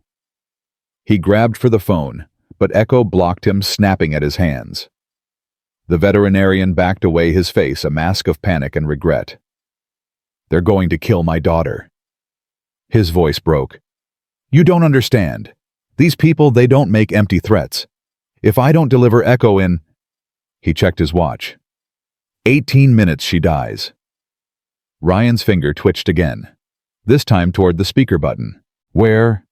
The word came out slurred but audible. Where is she? Dr. Chen looked at him with desperate hope. Denver. They're holding her in Denver, an apartment building on Colfax Avenue. I have the address but no unit number. They move her every 6 hours. Call Rossi. Ryan forced the words out. They'll kill her before anyone gets there. No. Ryan's lips barely moved. Trade. Me. For her. Dr. Chen stared at him. What? Take me. Ryan's voice was getting stronger as his body fought off the paralytic. Instead of Echo, tell them, you have the handler. More valuable. They want the dog. They want leverage. Ryan managed to lift his head slightly. I'm bigger leverage. Test subject. Hostage. Bait for Echo. Tell them. Understanding dawned in Dr. Chen's eyes. You're offering yourself as replacement. Yes, call them now. Dr. Chen pulled out a burner phone with shaking hands. Dialed. Someone answered immediately. There's been a complication, Doctor, Chen said. Security alert triggered. Can't extract the dog without compromising the entire mission. But... He looked at Ryan. I have the handler, the seal, the one from the viral video. He's sedated and helpless. Worth more than the dog. A pause. Dr. Chen listening. Yes, I'm sure. He's the key to controlling the dog anyway. You take him, the dog will follow. It's a better play. Another pause. Longer this time. Understood. I'll have him ready. Dr. Chen hung up and looked at Ryan. They're considering it. But Senior Chief, if I hand you over to these people, better me than Echo. Ryan's strength was returning faster now, his body adapting to the drug, fighting through it. And your daughter lives. They'll torture you for information. Let them try. Dr. Chen's eyes filled with tears. I never wanted this. I'm a healer. I save animals. I don't... His voice broke. I don't kidnap heroes. Then be a hero yourself. Ryan managed to get his elbow under him, pushed himself to sitting. Save your daughter, but give me a chance to save Echo. How you'll be their prisoner. Echo will find me. Ryan looked at his dog, who was pressed against him, whining softly. His enhanced intelligence, his tracking ability. He'll figure out where I am. And when he does, he'll bring help. It was a desperate plan, built on faith and hope, and the unbreakable bond between a man and his dog. But it was all they had. The burner phone rang. Dr. Chen answered, listened, then nodded. They agree. They want you instead. Extraction in 15 minutes. He looked at Ryan. I'm sorry for all of this. Save your daughter, Ryan said. Then turn yourself in to Agent Rossi. Tell her everything. She'll protect you. How do you know? Because that's what good people do. Ryan's hand found Echo's head. And despite everything, I think you're a good person in an impossible situation. Dr. Chen's face crumpled. Thank you. Sirens in the distance.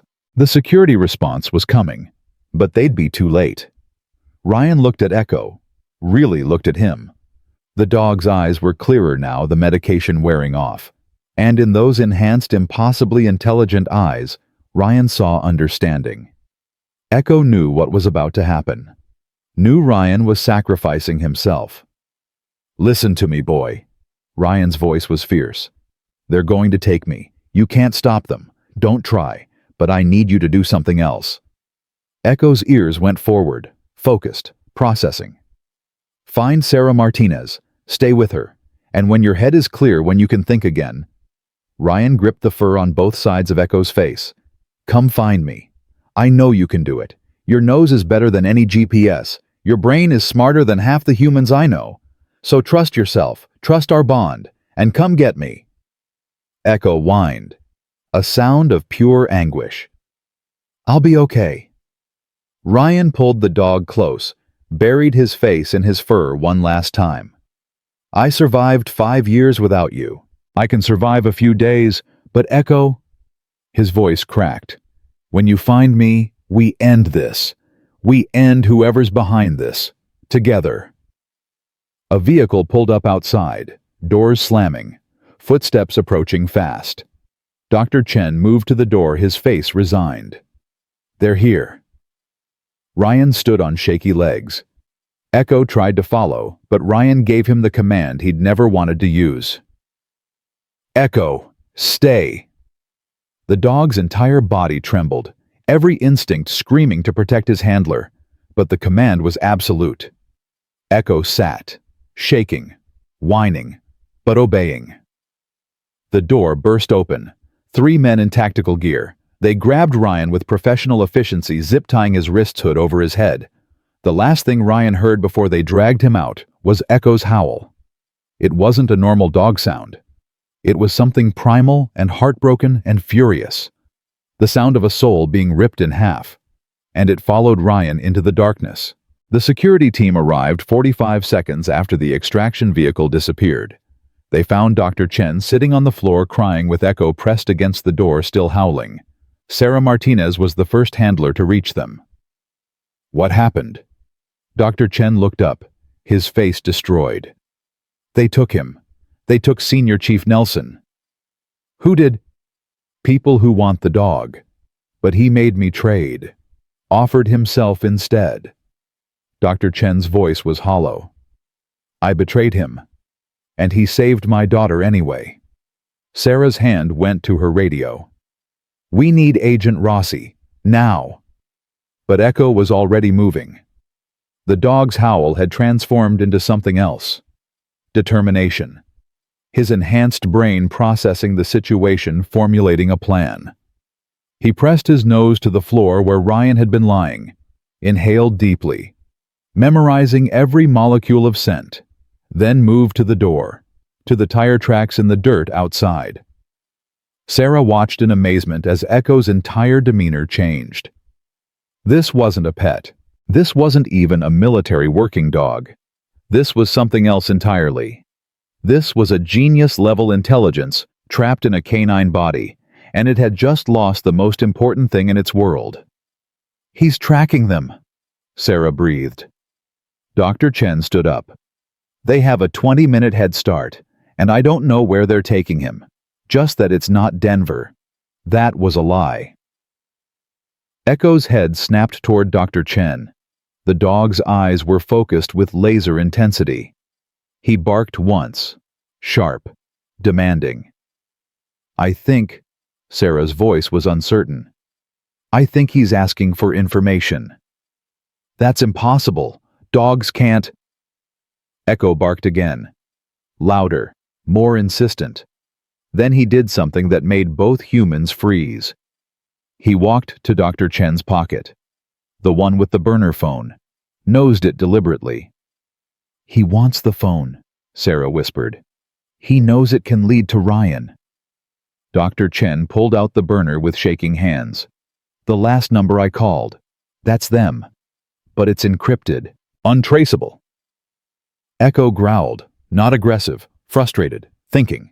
Then he turned and ran, full speed toward the communications building where Agent Rossi had her equipment. He's going for help, Sarah said. Oh my God, he understands what he needs. She ran after Echo with Dr. Chen following. The dog moved with purpose, his enhanced intelligence overriding his medication-induced lethargy. He had a mission now, a goal that transcended training. Find Ryan, save Ryan, bring him home. Nothing else mattered. Agent Rossi was on a conference call when Echo burst through her door. The dog went straight to her laptop, barked twice, then looked at the burner phone Dr. Chen was holding. What the hell? Rossi started. They took Ryan. Sarah blurted out. Echo's trying to tell you something about tracking them. Rossi's training kicked in instantly. She grabbed the burner phone, connected it to her system, and started running traces. Echo watched the screen intently, his tail rigid. This phone has been used 17 times in the past month, Rossi said, her fingers flying across the keyboard. All encrypted calls, but her eyes widened. The encryption has a flaw. NSA flagged it 6 months ago. We can break it. She made 3 calls in rapid succession, each one using phrases like priority alpha and kidnapped federal asset that made Sarah's blood run cold. Within 8 minutes, they had a location. Not Denver. Wyoming. A private ranch 200 miles north. I'm scrambling a tactical team, Rossi said. Choppers in the air in 20 minutes. Echo barked. Not in agreement. In protest. He wants to go now, Sarah said. The team needs... Echo barked again, more insistent. Then he did something that stopped everyone cold. He walked to the wall where a map of the western United States hung, rose up on his hind legs, and placed his paw on Wyoming, exactly where Rossi's trace had located the ranch. He knows, Dr. Chen whispered. He processed the conversation and the map, and he knows where Ryan is. That's not possible, Rossi said. You're the one who told Ryan about the neural regeneration therapy. Sarah's voice was fierce. About Echo's enhanced intelligence. This is what that looks like. He's not just a dog anymore. He's a partner trying to save his handler. Rossi finished quietly. She looked at Echo. You want to come on the rescue? Echo's tail wagged once. Then gear up, because we're bringing Ryan home. But what no one knew was that 200 miles away, Ryan was being strapped to a chair in a converted barn, and the person asking questions wasn't interested in military secrets. They wanted to know how to break Echo's loyalty to Ryan. Because if they could sever that bond, they could control the world's most intelligent K9, and Ryan would die before he let that happen. The interrogation started 30 minutes after they arrived at the ranch. Ryan's hood was removed, revealing a concrete room with a single chair, a table, and a woman in her 50s with cold eyes and expensive clothes. Senior Chief Nelson. Her accent was refined British. I'm Dr. Victoria Ashworth, and I'm very interested in your relationship with K9E4. His name is Echo, Ryan said. Yes, the dog with enhanced neural processing. Quite remarkable. She sat across from him. I've spent 3 years trying to acquire him. Your Navy has been rather uncooperative. Because he's not for sale. Everything's for sale, Mr. Nelson. You just haven't met the right buyer yet. Dr. Ashworth pulled out a tablet. I represent a consortium of interested parties, tech companies, defense contractors, nations that want their own enhanced K9 programs. Echo is worth billions if we can replicate what the Navy did to him. You can't replicate love, Ryan said. No, but we can replicate neural regeneration therapy. We have most of the formula already. What we're missing is the behavioral component, the bond between handler and dog that seems to stabilize the enhancement. Ryan's blood went cold. You want to experiment on dogs. I want to save dogs. Dr. Ashworth's voice took on a fervent edge. Do you know how many military working dogs die every year? How many suffer brain injuries? Your Echo should have died. The therapy saved him. Imagine if we could offer that to every wounded K9 in the world. By torturing them in labs, by studying them, learning from them. Yes, there would be failures, but the end result is turning dogs into weapons you can sell to the highest bidder, Ryan finished. I've seen your type before, Doctor. You wrap profit in humanitarian language and convince yourself you're doing good, but you're not. You're exploiting animals who can't consent to being test subjects. Dr. Ashworth's expression hardened. I don't need your approval, Senior Chief.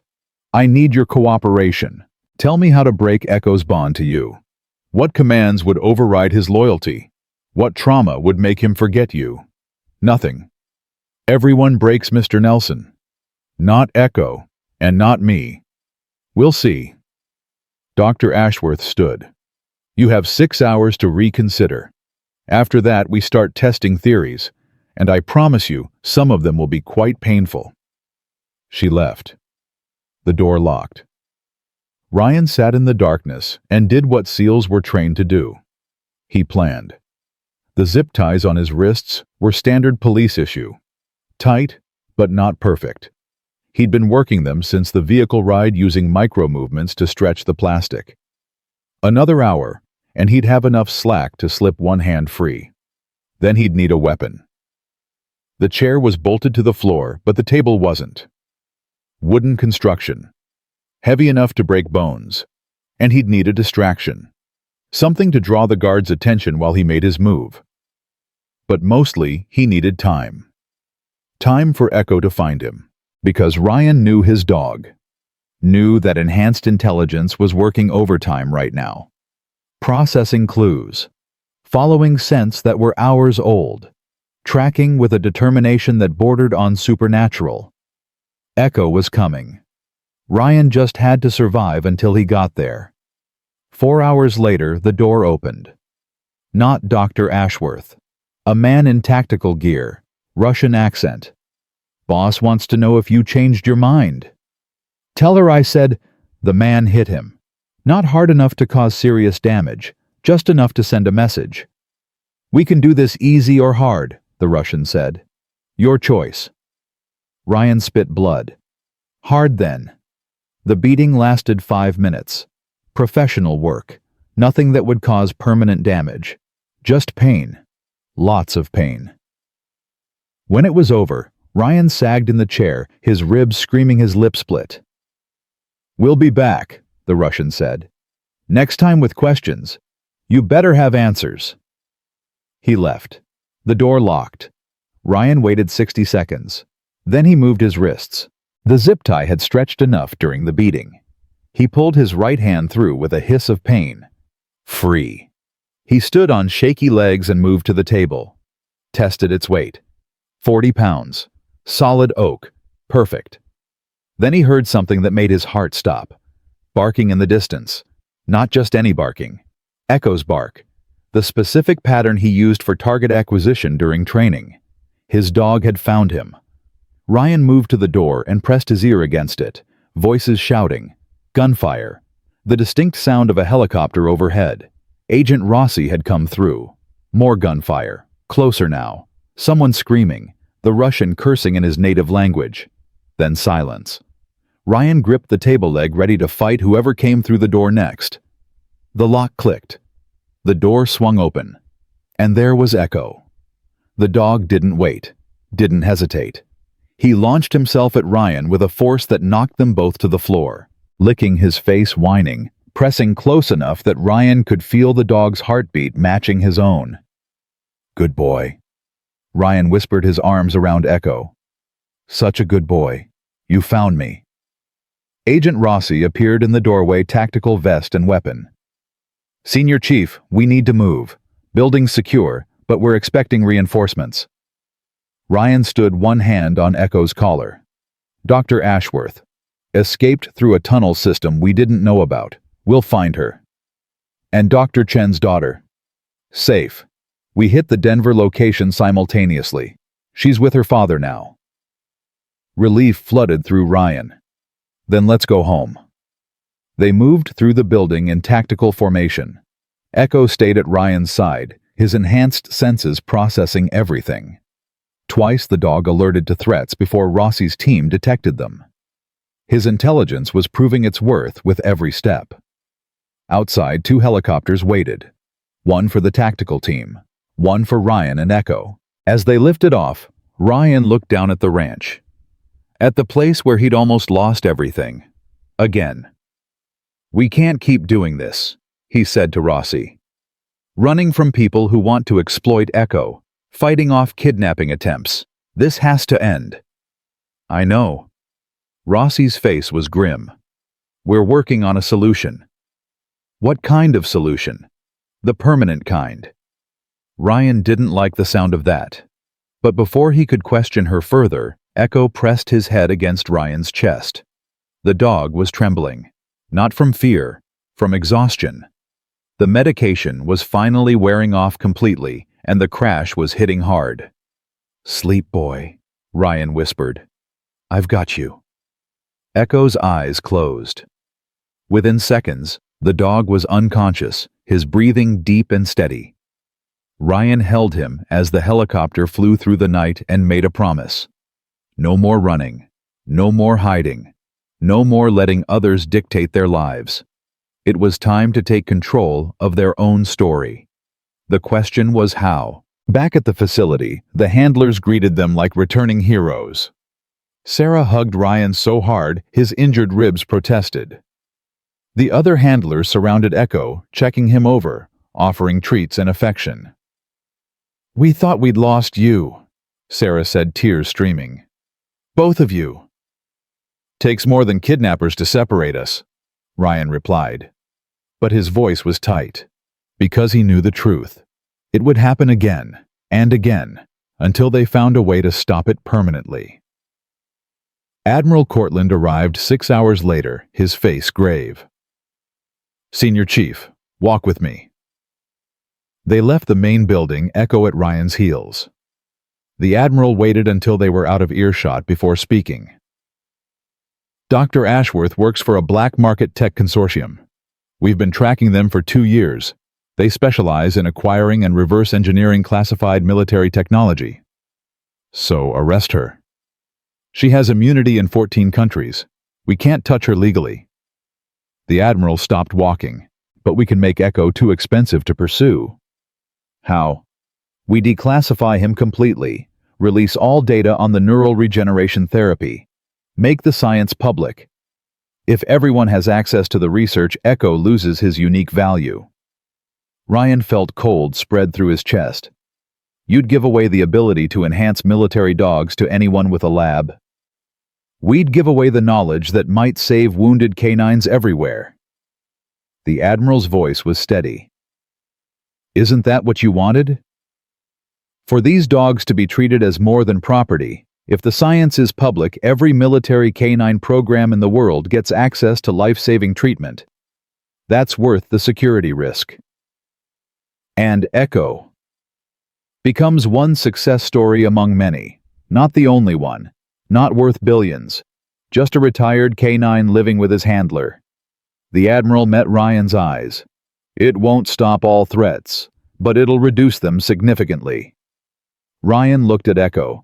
The dog was watching both humans intently, his enhanced brain processing the conversation, even if he couldn't understand all the words. "When would you release the data?" 3 weeks, congressional hearing. We present findings, answer questions, and then it's public domain. Will that put Dr. Chen at risk if the consortium blames him for failing? Dr. Chen and his daughter are in protective custody. New identities. They'll be fine.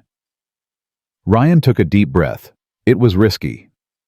Opening this technology to the world meant some would abuse it, but it also meant every military working dog with a brain injury might have a chance at survival. Echo had gotten that chance.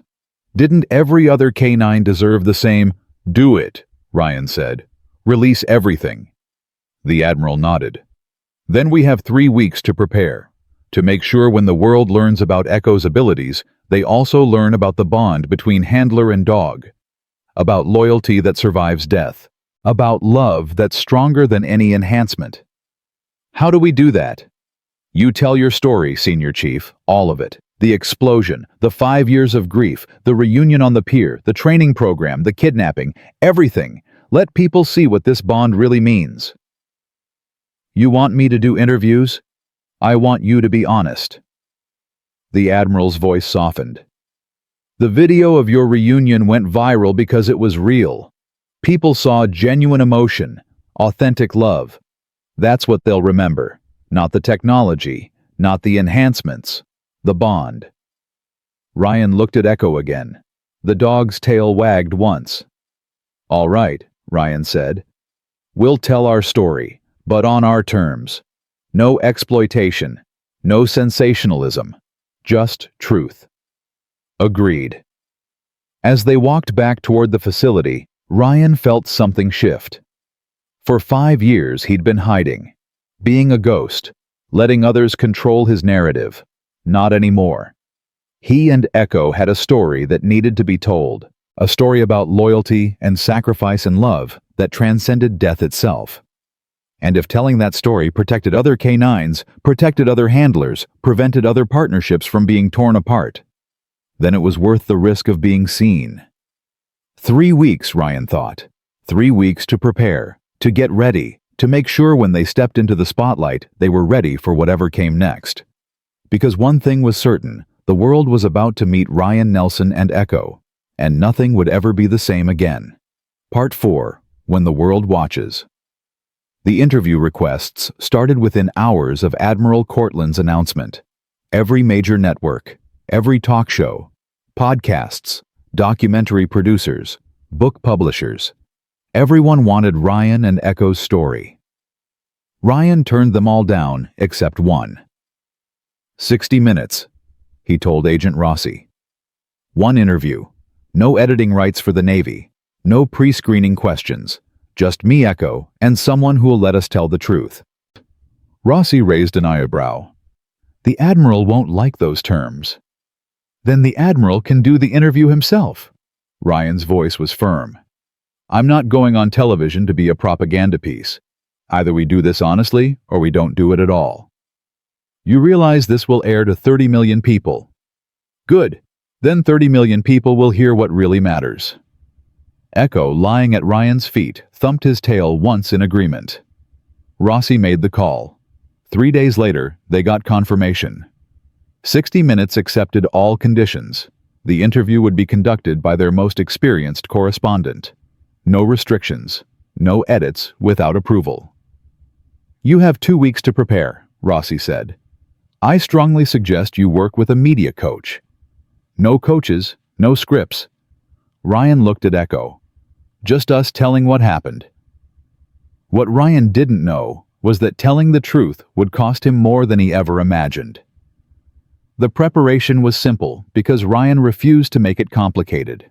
He wrote down the key points he wanted to cover. The explosion in Afghanistan. The 5 years of believing Echo was dead. The reunion on the pier. The training program he'd built. The kidnapping. And most importantly, why the bond between handler and dog mattered more than any technology.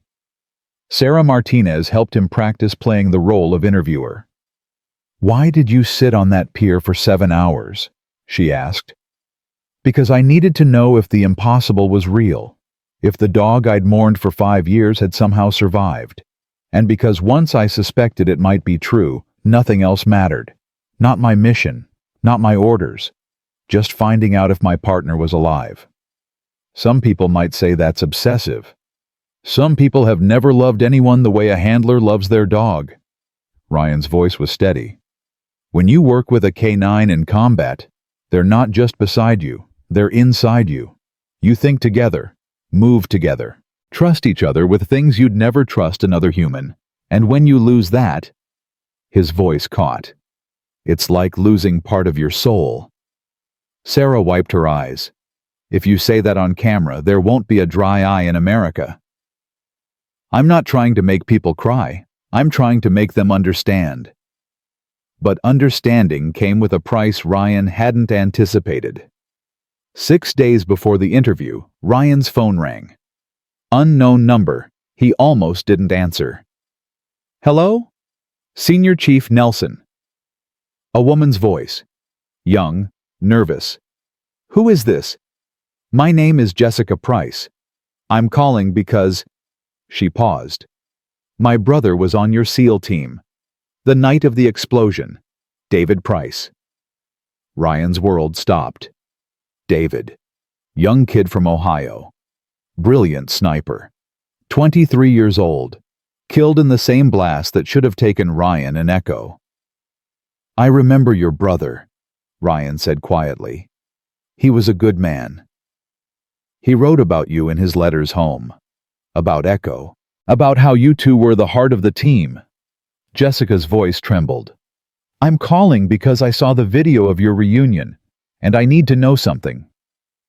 Ryan's chest tightened. What? Did my brother die saving you? The official report says IED, but David wrote that Echo was trained to detect explosives, that he never missed. So how did an IED kill 6 men and only you survived? The question hung in the air like a blade. Ryan closed his eyes. This was the conversation he'd been dreading for 5 years. The truth he'd carried alone. Your brother died because I gave the wrong order, Ryan said. We were clearing a building. Echo alerted to explosives in the north room. I overrode him. Told the team to breach the south entrance because I thought Echo was responding to residual sense from a previous blast. I was wrong.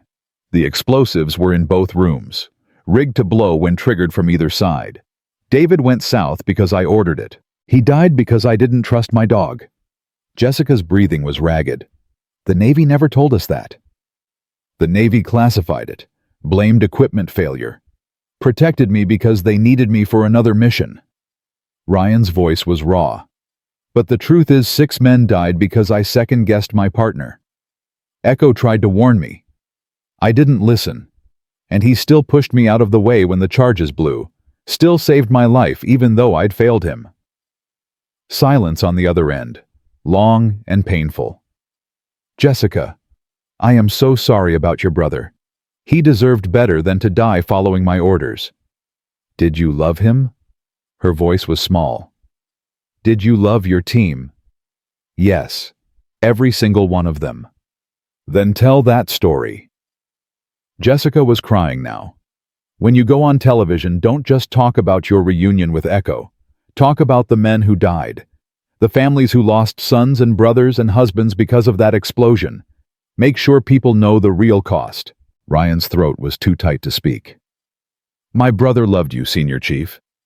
He wrote that you were the best leader he'd ever served under, that you'd die for any of them. So honor that. Honor him. Tell the whole truth. She hung up. Ryan sat in the darkness with Echo's head in his lap and wept. For David Price. For the 5 other men who'd died that night. For the families who'd been told sanitized versions that protected classified operations, but erased the human truth. I killed them, Ryan whispered to Echo. I didn't trust you, and they died because of it. Echo pressed closer, whining softly. That's why I sat on that pier for 7 hours. Not just because I thought you might be alive, because I needed you to forgive me for not listening, for getting our team killed, for failing you when you'd never failed me. Echo licked Ryan's face. Once. Gently. And in that moment, Ryan understood something that changed everything. Echo had never blamed him. Not once in 5 years. Not even in those final seconds before the explosion. The dog had done what dogs do, loved his handler without condition. Forgave without question. Trusted even when trust had been betrayed. I have to tell them, Ryan said. On national television, I have to tell the truth about what happened that night. Agent Rossi appeared in the doorway. She'd been listening. If you tell that story, the Navy will deny it. They'll say you're unstable, traumatized, making false claims about classified operations. Let them. They'll revoke your pension, your security clearance. They might even court-martial you for breaking classification protocols. Then I'll face it. Ryan looked at her. But I won't lie. Not about this. David Price's sister deserves to know the truth. His family deserves it. And America deserves to understand that the real story isn't about technology or enhancements. It's about consequences, about failure, about a handler who didn't trust his dog and paid the price. Rossi studied him for a long moment. You understand, this will destroy your reputation. My reputation isn't worth 6 men's lives. The Admiral will try to stop you. Then the Admiral will fail. Ryan stood his decision made. I'm telling the whole story, and if the Navy wants to punish me for that, so be it. But Admiral Cortlandt surprised them both. He showed up the next morning with a file folder and an expression Ryan couldn't read. I heard about your conversation with Jessica Price, the Admiral said. I'm telling the truth. You can't stop me. I'm not here to stop you. Cortland opened the folder. I'm here to tell you that you're right. About all of it. The official report we filed was incomplete. We protected the classified mission at the expense of the family's right to know how their loved ones died. That was wrong. Ryan stared at him. You're admitting that. I'm admitting more than that. The Admiral pulled out a document. I'm the one who overrode the investigation, who classified the details, who ordered you to stay silent. The guilt you've been carrying for 5 years, I helped put it there, and I'm done living with that. Sir, I don't understand. When you go on that interview, tell the whole truth, including my role in the cover-up. Cortland's voice was steady. I'll take responsibility for my decisions. Face whatever consequences come. But those families deserve to know what really happened. And you deserve to stop carrying guilt that should be shared. Ryan's mind reeled. You'd sacrifice your career for this. I'd sacrifice my career to do the right thing. Cortland met his eyes. I've been a naval officer for 34 years. Built a reputation on following orders and protecting secrets. But some secrets corrode your soul, Senior Chief. And I'm tired of letting mine rot from the inside. Echo, who'd been watching the exchange intently, stood and walked to the Admiral. The dog sat in front of him and raised one paw. Cortland stared at the offered paw. Then slowly, carefully, he shook it. Smart dog, he said quietly. Knows when someone's trying to make amends. He knows when someone's being honest, Ryan corrected. That's always been his gift. The Admiral nodded. Then let's be honest together. Let's tell America what really happened. And let's make sure it never happens again. The 60 Minutes crew arrived at the facility 3 days before the scheduled air date. They spent 2 days filming background footage, Ryan working with handlers, Echo demonstrating his abilities, the training grounds where Ryan was building his revolution in canine care. On the 3rd day, they did the interview. Ryan sat in a simple chair with Echo at his side. No makeup, no special lighting. Just a man and his dog and a camera that would broadcast their story to the world. The correspondent, a woman named Catherine Ward, with 30 years of investigative journalism experience, started gently. Senior Chief Nelson, take us back to that pier in Port Blossom. What made you sit there for 7 hours? Ryan took a breath. I saw a dog the day before that moved like my partner. Echo, my canine, who I'd been told died 5 years earlier in Afghanistan.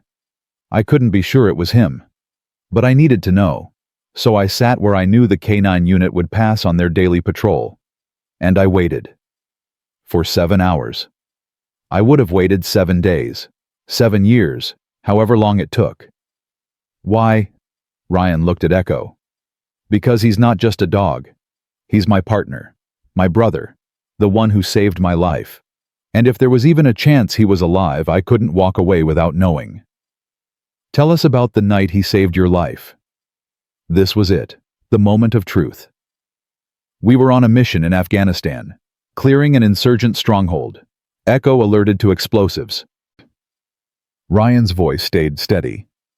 He was trained to detect IEDs, never missed. But I overrode his alert.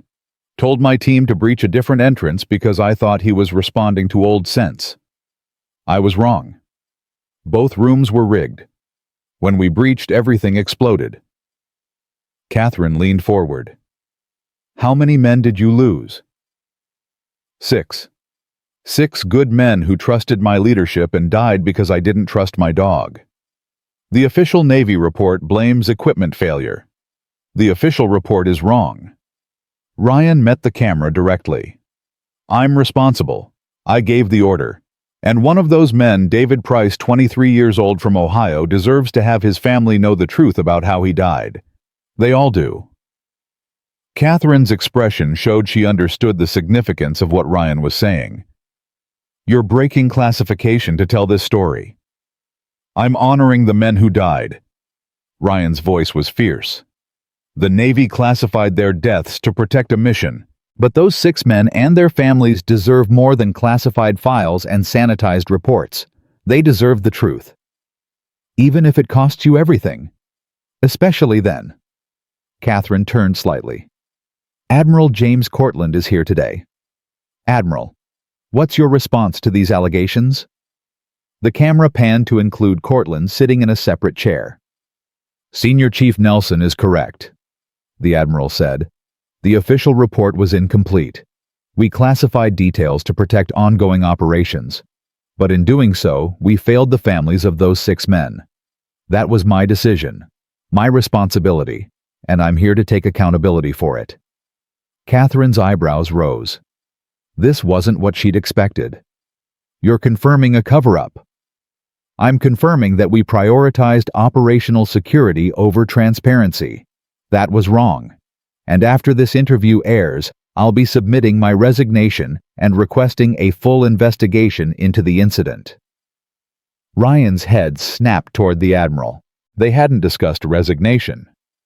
Cortland met his eyes. Some things are more important than rank senior chief. The interview continued for 2 more hours. Ryan talked about the 5 years of grief. The moment Echo recognized him on the pier, the training program, the kidnapping, and most importantly, why the bond between handler and dog mattered more than any military technology. These dogs aren't equipment, Ryan said. They're not tools or weapons. They're living beings who serve and sacrifice and love without condition. Echo pushed me out of the way of that blast knowing he'd probably die. He did it anyway because that's what partners do. They protect each other. And when we fail to honor that, when we treat them as disposable, or classify their deaths, or separate them from their handlers for convenience, we betray everything they give us. What do you want people to understand? Ryan looked at Echo. The dog was watching him with those impossibly intelligent eyes, understanding every word. I want people to understand that love is the most powerful force in existence, not technology, not enhancements, not military training. Love. The kind of love that survives death, that endures separation, that forgives failure.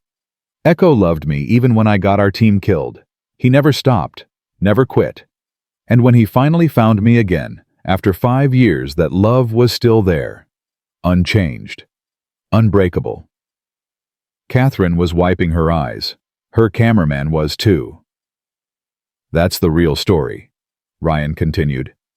Not about a miracle reunion, but about loyalty that transcends everything we think we know about relationships. About a dog who remembered his handler when every logical reason said he should forget. About love that literally rewrote neural pathways and survived 5 years of separation and came back stronger than ever. What happens now? Now we make sure every canine handler in the world understands what they have. Not a subordinate, not a tool, but a partner who will love them more completely than most humans are capable of. And we build a system that honors that never separates handler and dog, that treats these animals with the dignity and respect they've earned. The interview wrapped. Catherine stood and shook Ryan's hand. That was the most powerful interview I've done in 30 years, she said quietly. Thank you for your honesty. Thank you for letting us tell the truth. But the truth came with consequences, Ryan felt immediately. Admiral Cortland pulled him aside an hour after filming wrapped. You know what's going to happen when this airs. Court-martial for breaking classification. Probably. Congressional hearings definitely. Media circus absolutely. Cortland's voice was calm. But something else too. Change. Real change. Because you just told 30 million people that the military has been lying about canine casualties and covering up handler failures. That's going to trigger investigations. Reforms? Accountability? Good. You might go to prison, Senior Chief. Then Echo comes with me. Ryan's voice was light, almost joking. I hear some prisons have therapy dog programs. Cortland almost smiled. You're either the bravest man I know or the most foolish. Can't I be both? This time the Admiral did smile. Dismissed, Senior Chief. Go spend time with your dog. You've earned it." But before Ryan could leave, Agent Rossi appeared with her phone out and her face pale. "We have a problem." "What kind of problem?" "Dr. Victoria Ashworth just posted a video response to your interview announcement. It's already got 2 million views." She held up the phone. On screen, Dr. Ashworth sat in an expensive office, her expression sympathetic. "Senior Chief Nelson's story is touching," she said to the camera. "But it's incomplete. What he doesn't tell you is that the neural regeneration therapy that saved Echo's life, it's unstable. That enhanced intelligence he's so proud of? It's killing the dog. Echo has maybe 2 years left before the neural degradation becomes irreversible. The Navy knows this. They've known for 18 months. And they haven't told Senior Chief Nelson because they're using him and his dog to promote a technology that's fundamentally flawed." The video ended. Ryan stared at the screen. "That's not true. That can't be true." But Rossi's expression told him everything he needed to know. "We need to talk," she said quietly, "about Echo's prognosis, about things the Admiral hasn't told you yet." Ryan's world tilted.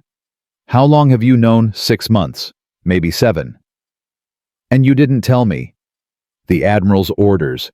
He wanted to wait until after the congressional hearing, until the technology was declassified and we could bring in civilian specialists without security clearance issues." Ryan looked at Echo. The dog was watching him with those brilliant, enhanced eyes. Eyes that might only have 2 more years of light in them. "Is it true?" Ryan's voice was barely audible. "Is the enhancement killing him?" Rossi hesitated, then nodded.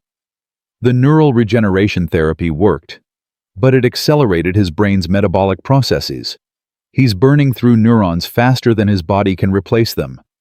Right now he's fine. Brilliant even. But in 2 years, maybe less, the degradation will start. Memory loss, cognitive decline, seizures. "Can we stop it?" "We're trying. But Senior Chief," her voice broke, "we might not find an answer in time." Ryan dropped to his knees beside Echo. The dog pressed against him, sensing distress, but not understanding why. "I just got him back," Ryan whispered. "I can't lose him again." "You won't lose him." Rossi knelt beside them. "Not the way you think. Even if the enhancement degrades, Echo will still be Echo. Still be your dog. He'll just be normal." Ryan's voice was hollow. "He'll forget everything, the missions, the training, me." "We don't know. Every case is different, but Ryan." She used his first name for the first time ever. "Even if he forgets, you won't. You'll still have the memories, the bond, the love." "That's not enough." "It's all we get." Rossi's voice was gentle. "None of us get forever. Not with dogs, not with people. We get moments. And you've had more moments with Echo than most handlers get with 10 dogs. That's not nothing." Ryan buried his face in Echo's fur. The dog whined softly, licking his ear. "I'm not ready," Ryan said. "No one ever is." But what Rossi didn't tell him, what even she didn't know yet, was that Dr. Ashworth's video had triggered something unexpected. Within hours of her revelation, veterinary neurologists from around the world started contacting the Navy, offering help, sharing research, proposing experimental treatments. Because the story of a dog with enhanced intelligence dying from that same enhancement, that was a medical mystery scientists couldn't resist. And among those scientists was one who'd been working on neural degradation for 20 years. Someone who believed they might have a solution. Someone who was about to offer Ryan and Echo something that seemed impossible. Hope. But hope came with its own price.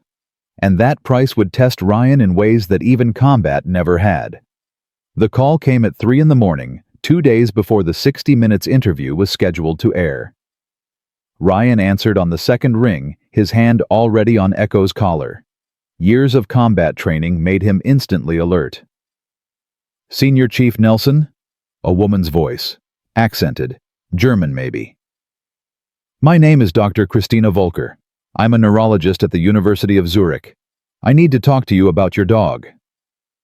Ryan sat up. How did you get this number? I have colleagues at the Pentagon who believe what I'm researching could help Echo. She spoke quickly, urgently. The neural degradation Dr. Ashworth mentioned in her video. I've been working on a treatment protocol for 15 years. Human patients with degenerative brain diseases. The science is similar. Similar isn't the same. No, but it's close enough that I believe we could adapt it. Dr. Volker paused. Senior Chief, I watched the interview footage that leaked online. I saw you with your dog. That bond, it's extraordinary. And I can't stand by and watch that bond be destroyed by a medical condition I might be able to treat. Ryan's throat tightened. What's the success rate? In humans, 70% show significant improvement. 20% stabilize. 10% don't respond. And in dogs, we've never tested it on dogs. Echo would be the first. There it was. The impossible choice. Risk experimental treatment that might kill Echo faster or watch him slowly deteriorate over 2 years. What would the treatment involve? Gene therapy. We'd introduce modified viruses that target the specific neurons being damaged by the enhancement. The viruses would deliver genetic instructions to slow or stop the degradation. Dr. Volker's voice was steady, professional. It's not without risk. The immune response could be severe. But if it works, Echo could have decades instead of years. Decades. The word hung in Ryan's mind like a promise he was afraid to believe. I need time to think. You have until the interview airs. Dr. Volker's tone shifted. After that, media attention will make it impossible to move Echo without being tracked. Dr. Ashworth is already watching. Others too.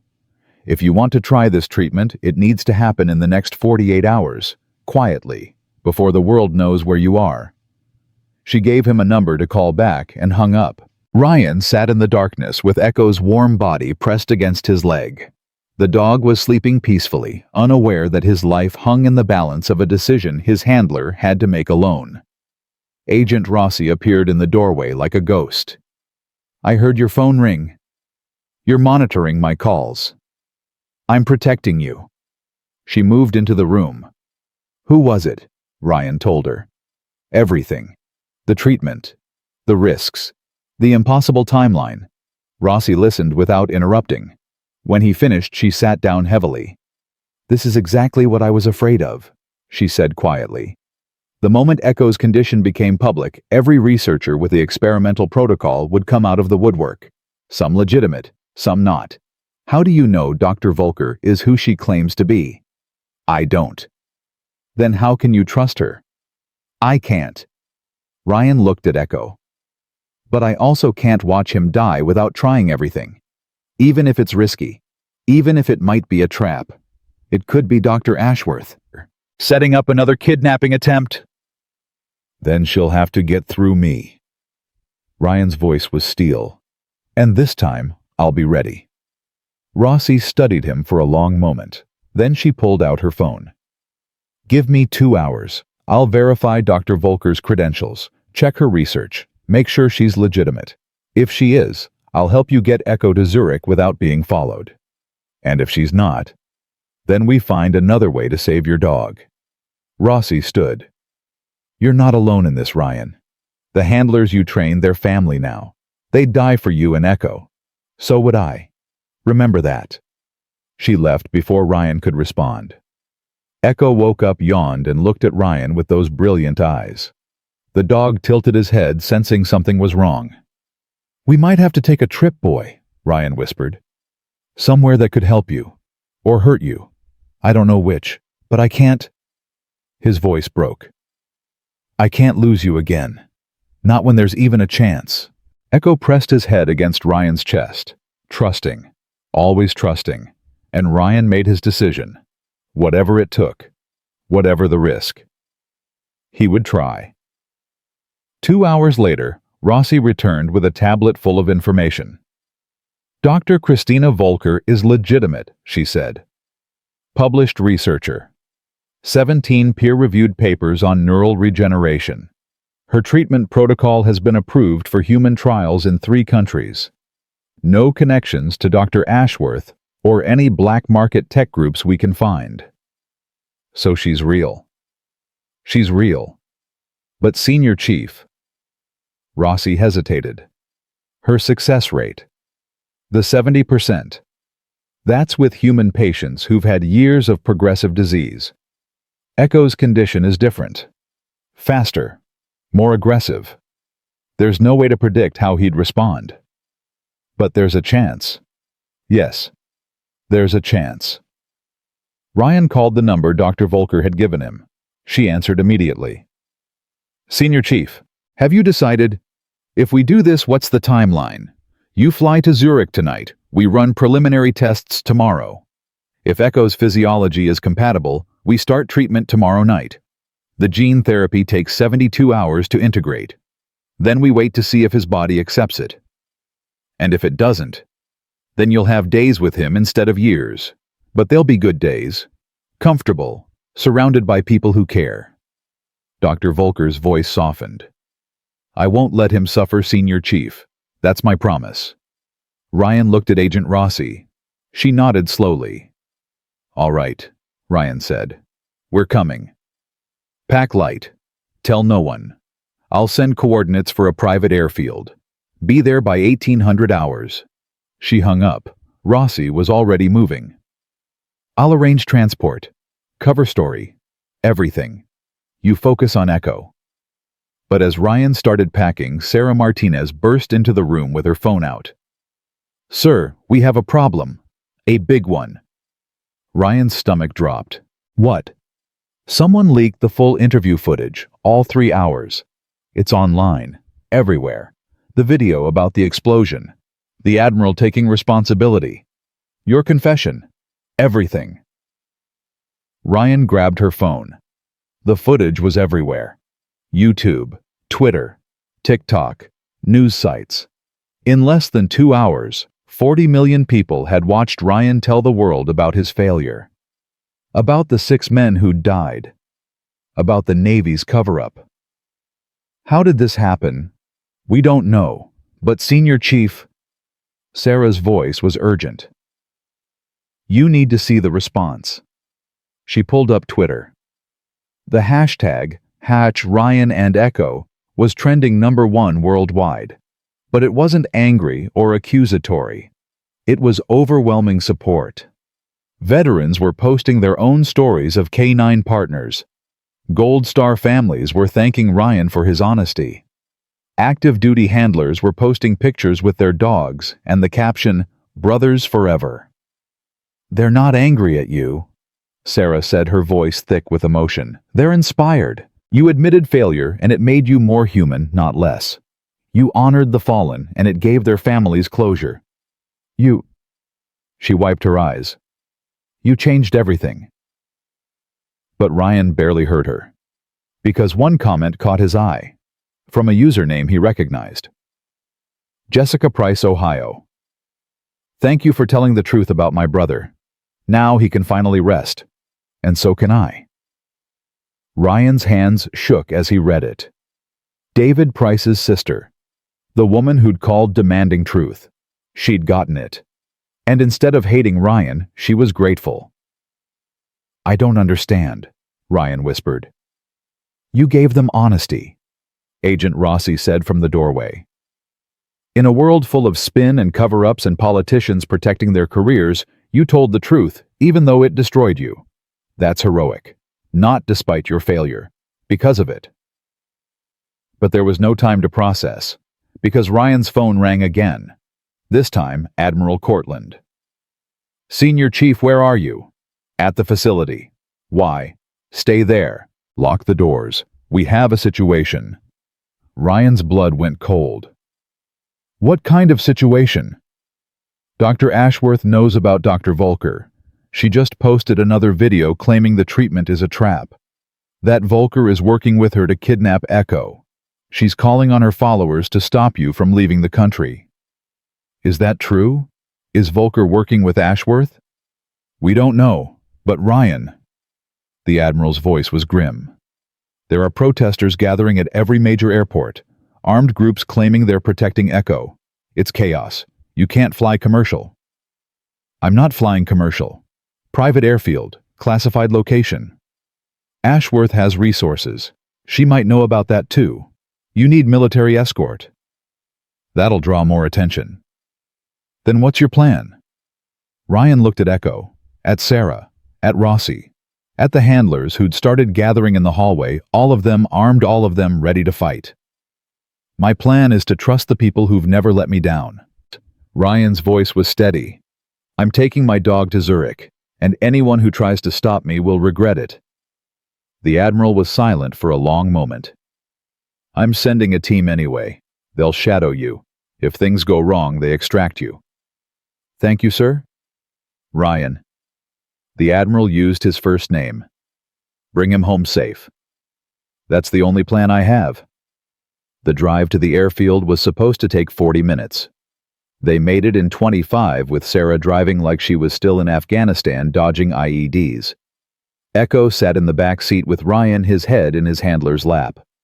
The dog was calm, trusting. He had no idea his life hung in the balance of the next 72 hours. Rossi rode shotgun, her weapon visible, her phone tracking 3 different threat assessments simultaneously. We're clear so far, she said. No tail, no chatter on any channels about our route. That's what worries me, Sarah muttered. It's too easy. She was right to worry. They were 5 miles from the airfield when Echo's head snapped up.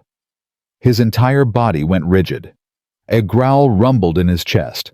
The combat alert Ryan recognized instantly. Contact, Ryan said. Echo's alerting. Sarah hit the brakes. Ahead of them, 3 vehicles blocked the road. Men with rifles stepping out. Not military. Not police. Private contractors. Back up, Rossi ordered. Sarah threw the car into reverse, but more vehicles appeared behind them. They were boxed in. Ryan's hand moved to his weapon. How many? 12 visible, maybe more. Rossi's voice was combat calm. We're outgunned. Then we negotiate. Senior Chief. I'm not shooting civilians even if they're idiots. Ryan opened his door slowly, hands visible. Stay with Echo. He stepped out. The men approached with weapons raised but not aimed. Their leader was a man in his 50s, scarred face, military bearing. Senior Chief Nelson. The man's voice was respectful but firm. We're not here to hurt you. We're here to protect your dog. By pointing guns at us. By making sure you don't take him to Dr. Volker. The man lowered his weapon slightly. My name is Marcus Webb, former Marine K-9 handler. I served with dogs for 20 years. Lost 3 partners to experimental treatments that were supposed to help them. I'm not letting you make the same mistake. Ryan's chest tightened. This wasn't an enemy. This was someone who understood. Marcus, I appreciate what you're trying to do. Then don't go. Marcus stepped closer. Dr. Ashworth's video laid it out.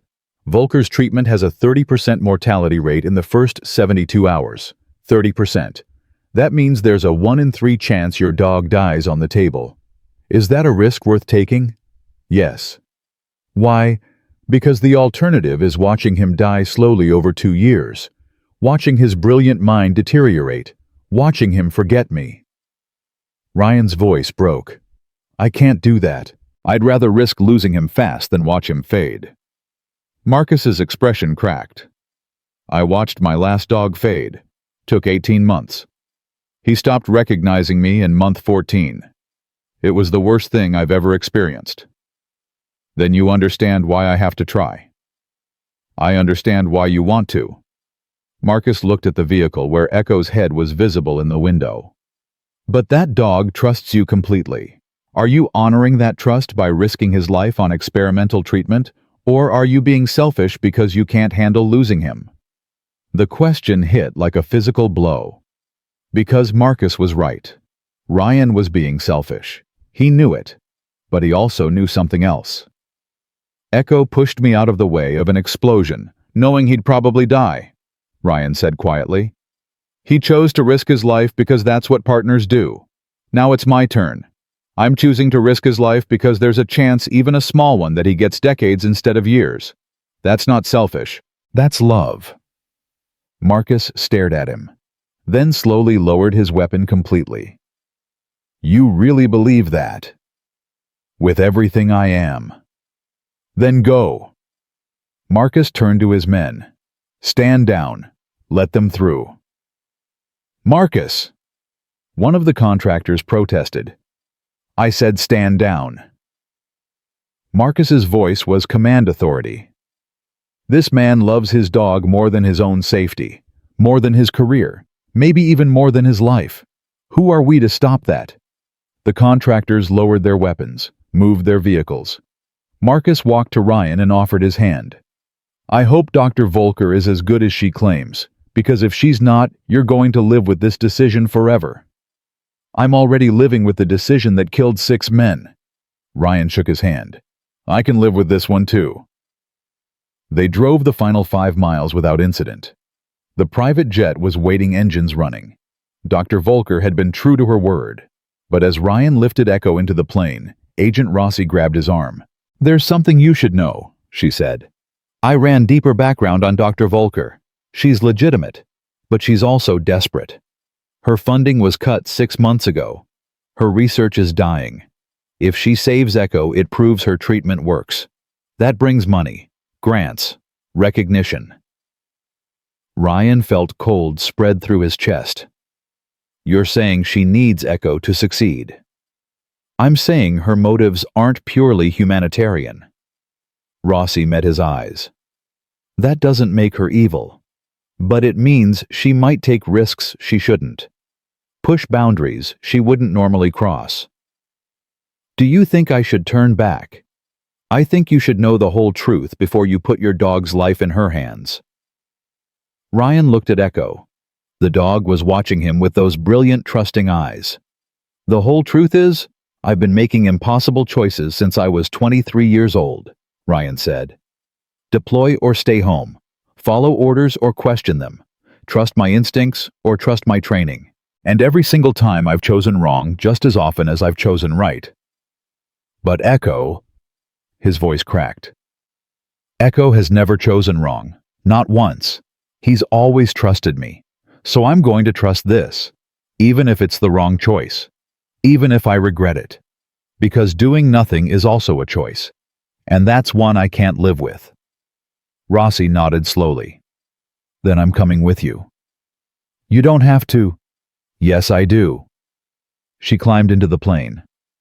Someone needs to watch your back. Might as well be me. Sarah appeared at the base of the stairs. Sir, what do you need from us? Keep training the handlers, keep building the program, and if this goes wrong... Ryan swallowed hard. Make sure everyone knows Echo was loved, that he mattered, that his life meant something. His life means everything, Sarah said fiercely. To all of us. You changed how we see our dogs, how we love them. That's forever. Ryan hugged her quickly, then climbed into the plane with Echo at his side. The flight to Zurich took 11 hours. Ryan didn't sleep, just held Echo and memorized every detail. The way his ears moved, the sound of his breathing, the warmth of his body pressed close. If these were their last hours together, Ryan wanted to remember everything. Dr. Volker met them at a private clinic outside the city. She was younger than Ryan expected, late 30s, sharp eyes, confident movements.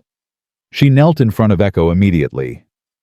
Hello, brave one, she said softly. Let's see if we can help you. Echo sniffed her hand. His tail wagged once, cautiously approving. He likes you, Ryan said. Dogs always know. Dr. Volker stood. Come, we have work to do. The preliminary tests took 6 hours. Blood work, brain scans, genetic analysis. Dr. Volker worked with focused intensity, 3 assistants supporting her every move. Ryan watched through glass as they put Echo through test after test. The dog was patient, cooperative, trusting these strangers because Ryan had told him to. He's remarkable. Dr. Volker said, appearing beside Ryan. "The neural enhancement is more extensive than I expected. His cognitive processing is off the charts, but the degradation..." She pulled up scans on a tablet. "It's aggressive, faster than what Dr. Ashworth predicted. You have months, not years." Ryan's world tilted. Months. 6, maybe 8. The metabolic burn is accelerating. She met his eyes. "But there's good news. His physiology is compatible with the treatment. We can start tonight." "What's the real risk?" Ryan asked. "Not the clinical percentage. The real risk." Dr. Volker was quiet for a moment. 40% chance of severe immune response, 20% chance of complete organ failure, 10% chance of immediate death during the procedure, and 30% chance it works perfectly. Those numbers don't add up to 100. Because there's variables I can't predict, ways his enhanced biology might react that we've never seen. This is uncharted territory, Senior Chief. I believe it will work, but I can't promise it. Ryan looked at Echo through the glass. The dog was resting now, his head on his paws, occasionally glancing toward the door where he knew Ryan was waiting. "If you were me," Ryan said quietly, "what would you do?" "I would ask myself if love means protecting him from risk or giving him every chance at life." Dr. Volker's voice was gentle. "Both answers are right. Both answers are wrong. There's no good choice here. Only the choice you can live with." Ryan closed his eyes, remembered the explosion. The 5 years of grief, the reunion on the pier, the kidnapping, the training, every moment that had led to this impossible decision. "Do the treatment," he said. "You're sure?" "No, but I'm doing it anyway." Dr. Volker nodded. "Then say goodbye for now. The procedure takes 4 hours. After that, we wait." Ryan entered the room where Echo was resting. The dog's head came up immediately, tail wagging. "Hey, boy." Ryan knelt beside him. "We're going to try something that might help you. It's going to be scary. You're going to go to sleep, and when you wake up, I might not be here right away. But I need you to trust me. Can you do that?" Echo licked his face. "Good dog." Ryan's voice broke completely. "If something goes wrong, if this doesn't work, I need you to know something. You gave me the best years of my life. You saved me. Not just from the explosion, from myself. From a life that meant nothing. You made me better, made me human again. And I..." He couldn't continue. Just held Echo close and wept. Agent Rossi appeared in the doorway. "It's time." Ryan kissed the top of Echo's head. "I love you, boy. Come back to me." Echo whined softly as Dr. Volker's team took him to surgery. He looked back once, his eyes finding Ryan's, and Ryan saw in that gaze everything that mattered. Trust, love, faith. Then the door closed, and Echo was gone. The 4 hours felt like 4 years. Ryan paced, prayed, bargained with a God he wasn't sure he believed in. Rossi sat beside him, silent support, her hand occasionally touching his shoulder. At hour 3, Dr. Volker emerged. Her face was impossible to read. "We've completed the gene therapy delivery. His vitals are stable. The immediate danger has passed." Ryan's knees went weak. He's alive. He's alive. But now we wait. The next 72 hours will tell us if his body accepts the treatment, if his immune system doesn't reject it, if the genes integrate properly. "Can I see him?" "Not yet. He needs to remain in a sterile environment. But..." She pulled out a tablet. "You can watch."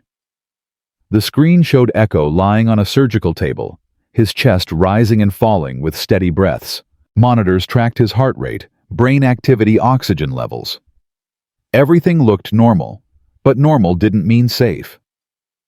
"What are his chances now?" Ryan asked. "Better than before. 60% he survives the next 3 days." If he does 90%, the treatment works long-term. 60%. Better odds than Ryan had faced in a dozen combat situations. But this wasn't combat. This was Echo. "I'm staying here," Ryan said, "until he wakes up. There are rooms upstairs." "I'm staying here." Ryan sat down in front of the monitor, "where I can see him." Dr. Volker didn't argue. The first 24 hours passed without incident. Echo's vitals remained stable. His brain activity showed normal patterns, no signs of rejection. But on hour 30, something changed. Alarms blared. Medical staff rushed into Echo's room.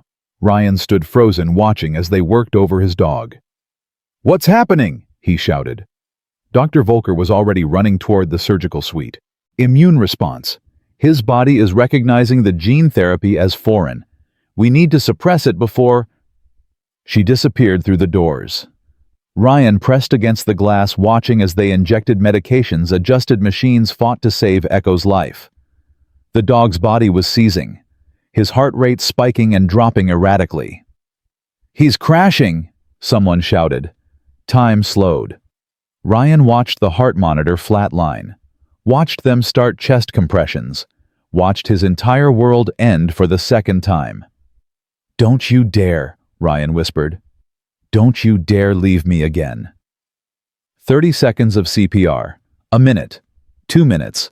The line stayed flat. Ryan's legs gave out. He dropped to his knees. This was it. The wrong choice. The selfish choice. He'd killed his dog trying to save him. But then, a beep. Single. Weak. Another beep. Echo's heart was restarting. The rhythm stabilized. Grew stronger. The seizures stopped. Dr. Volker emerged 40 minutes later, her face exhausted but cautiously optimistic. "He's alive. The immune response was severe, but we suppressed it. His body is accepting the treatment now, integrating it." Ryan couldn't speak, could barely breathe. "Senior Chief, the worst is over. If he survives the next 48 hours without another crisis, he'll make it." 2 more days. 48 more hours of terror. Ryan stayed at that window for every second. Agent Rossi brought him food he didn't eat, water he barely drank. The handlers back in Colorado sent messages of support he couldn't read. All he could do was watch Echo breathe and pray it didn't stop. Hour 48 came, then hour 60, hour 70. No more alarms, no more crises, just steady breathing, strong heartbeat, healing. On hour 72, Dr. Volker came to get him. "He's awake, and he's asking for you." Ryan's heart stopped. "Asking?" "See for yourself." She led him to Echo's room. The dog was lying on a cushioned table, eyes open, ears up. And when Echo saw Ryan, he barked. Once. Sharp. Clear. Ryan crossed the room in 3 strides and dropped beside the table. Echo's tail started wagging. Slowly at first, then faster. The dog pushed himself up on shaky legs and pressed his head against Ryan's chest. "You made it," Ryan whispered. "You're okay." Echo licked his face frantically, whining, crying, speaking in the language only they understood. "The treatment worked," Dr. Volker said softly. "The neural degradation has stopped, reversed even. He's going to be fine, Senior Chief. More than fine. The gene therapy stabilized the enhancement. He'll keep his intelligence, his abilities, everything, for the rest of his natural life." Ryan couldn't stop the sobs. "How long?" 12 years, maybe 15. We gave you time." Time, the most precious gift in the universe. "Thank you," Ryan managed to say. "Thank you for saving him. Thank you for trusting me." Dr. Volker smiled. "Now take your dog home. You both deserve rest." The flight back to Colorado took 11 hours. This time, Ryan slept. With Echo's head in his lap and Agent Rossi watching over them both, he finally let himself believe it was over.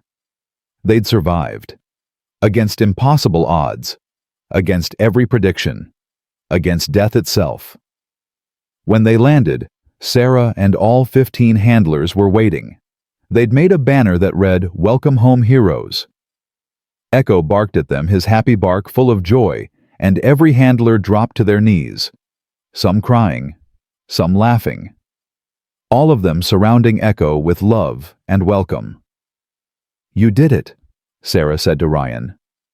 "You saved him." "We saved him," Ryan corrected. "All of us, because that's what family does." The 60 Minutes interview aired that Sunday night. 37 million people watched. The response was overwhelming. Congress announced investigations. The Navy implemented new canine handler policies. Admiral Cortland resigned, but was given immunity for his testimony. David Price's family received full disclosure about how he died. 6 other families got the same. All of them thanked Ryan for his honesty. Dr. Ashworth's video was exposed as misinformation. She disappeared from public view, her consortium dissolved by international law enforcement. And Ryan's training program became the model for every canine unit in the country. But none of that mattered as much as the moment 3 weeks later when Ryan stood in front of his handlers for the last official training session. "You came here to learn how to be canine handlers," he said. "But what you really learned is how to love so completely that nothing can break it. Not time, not distance, not even death. You learned what Echo taught me, that loyalty is the strongest force in the universe, that love survives everything, and that the bond between handler and dog isn't just partnership. It's family." The handlers stood and saluted. Not military precision, but something deeper, respect between people who understood what mattered most. Echo barked once from Ryan's side, and Ryan smiled. 6 months later, a memorial was dedicated in Washington, D.C., black granite. Simple inscription: "For the military working dogs who serve without question, sacrifice without hesitation, and love without condition, and for the handlers who honor that gift by loving them back. Brothers and sisters, always." Ryan stood at the unveiling with Echo beside him.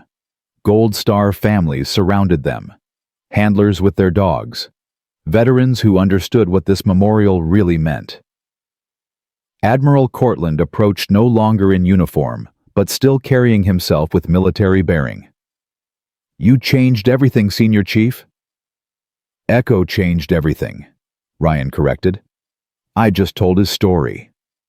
"No, you told the truth about love and loyalty and sacrifice." The Admiral looked at the memorial. "That's what they'll remember. Not the technology, not the enhancements, just a man and his dog who proved that some bonds can never be broken." Ryan knelt beside Echo. The dog looked at him with those brilliant, saved, precious eyes. "We did good, boy," Ryan whispered. Echo's tail wagged, and in that simple motion was every answer that mattered. They'd survived impossible odds, found each other against all logic, built a legacy that would protect canines and handlers for generations. But more than that, they'd proven something the world desperately needed to believe: that love, real fierce, unbreakable love, could survive anything, even death itself. And as Ryan stood with his partner beside him and his family of handlers surrounding them both, he understood the final truth his journey had taught him. The mission was never about saving Echo. It was about letting Echo save him. And he had, every single day, for the rest of their lives.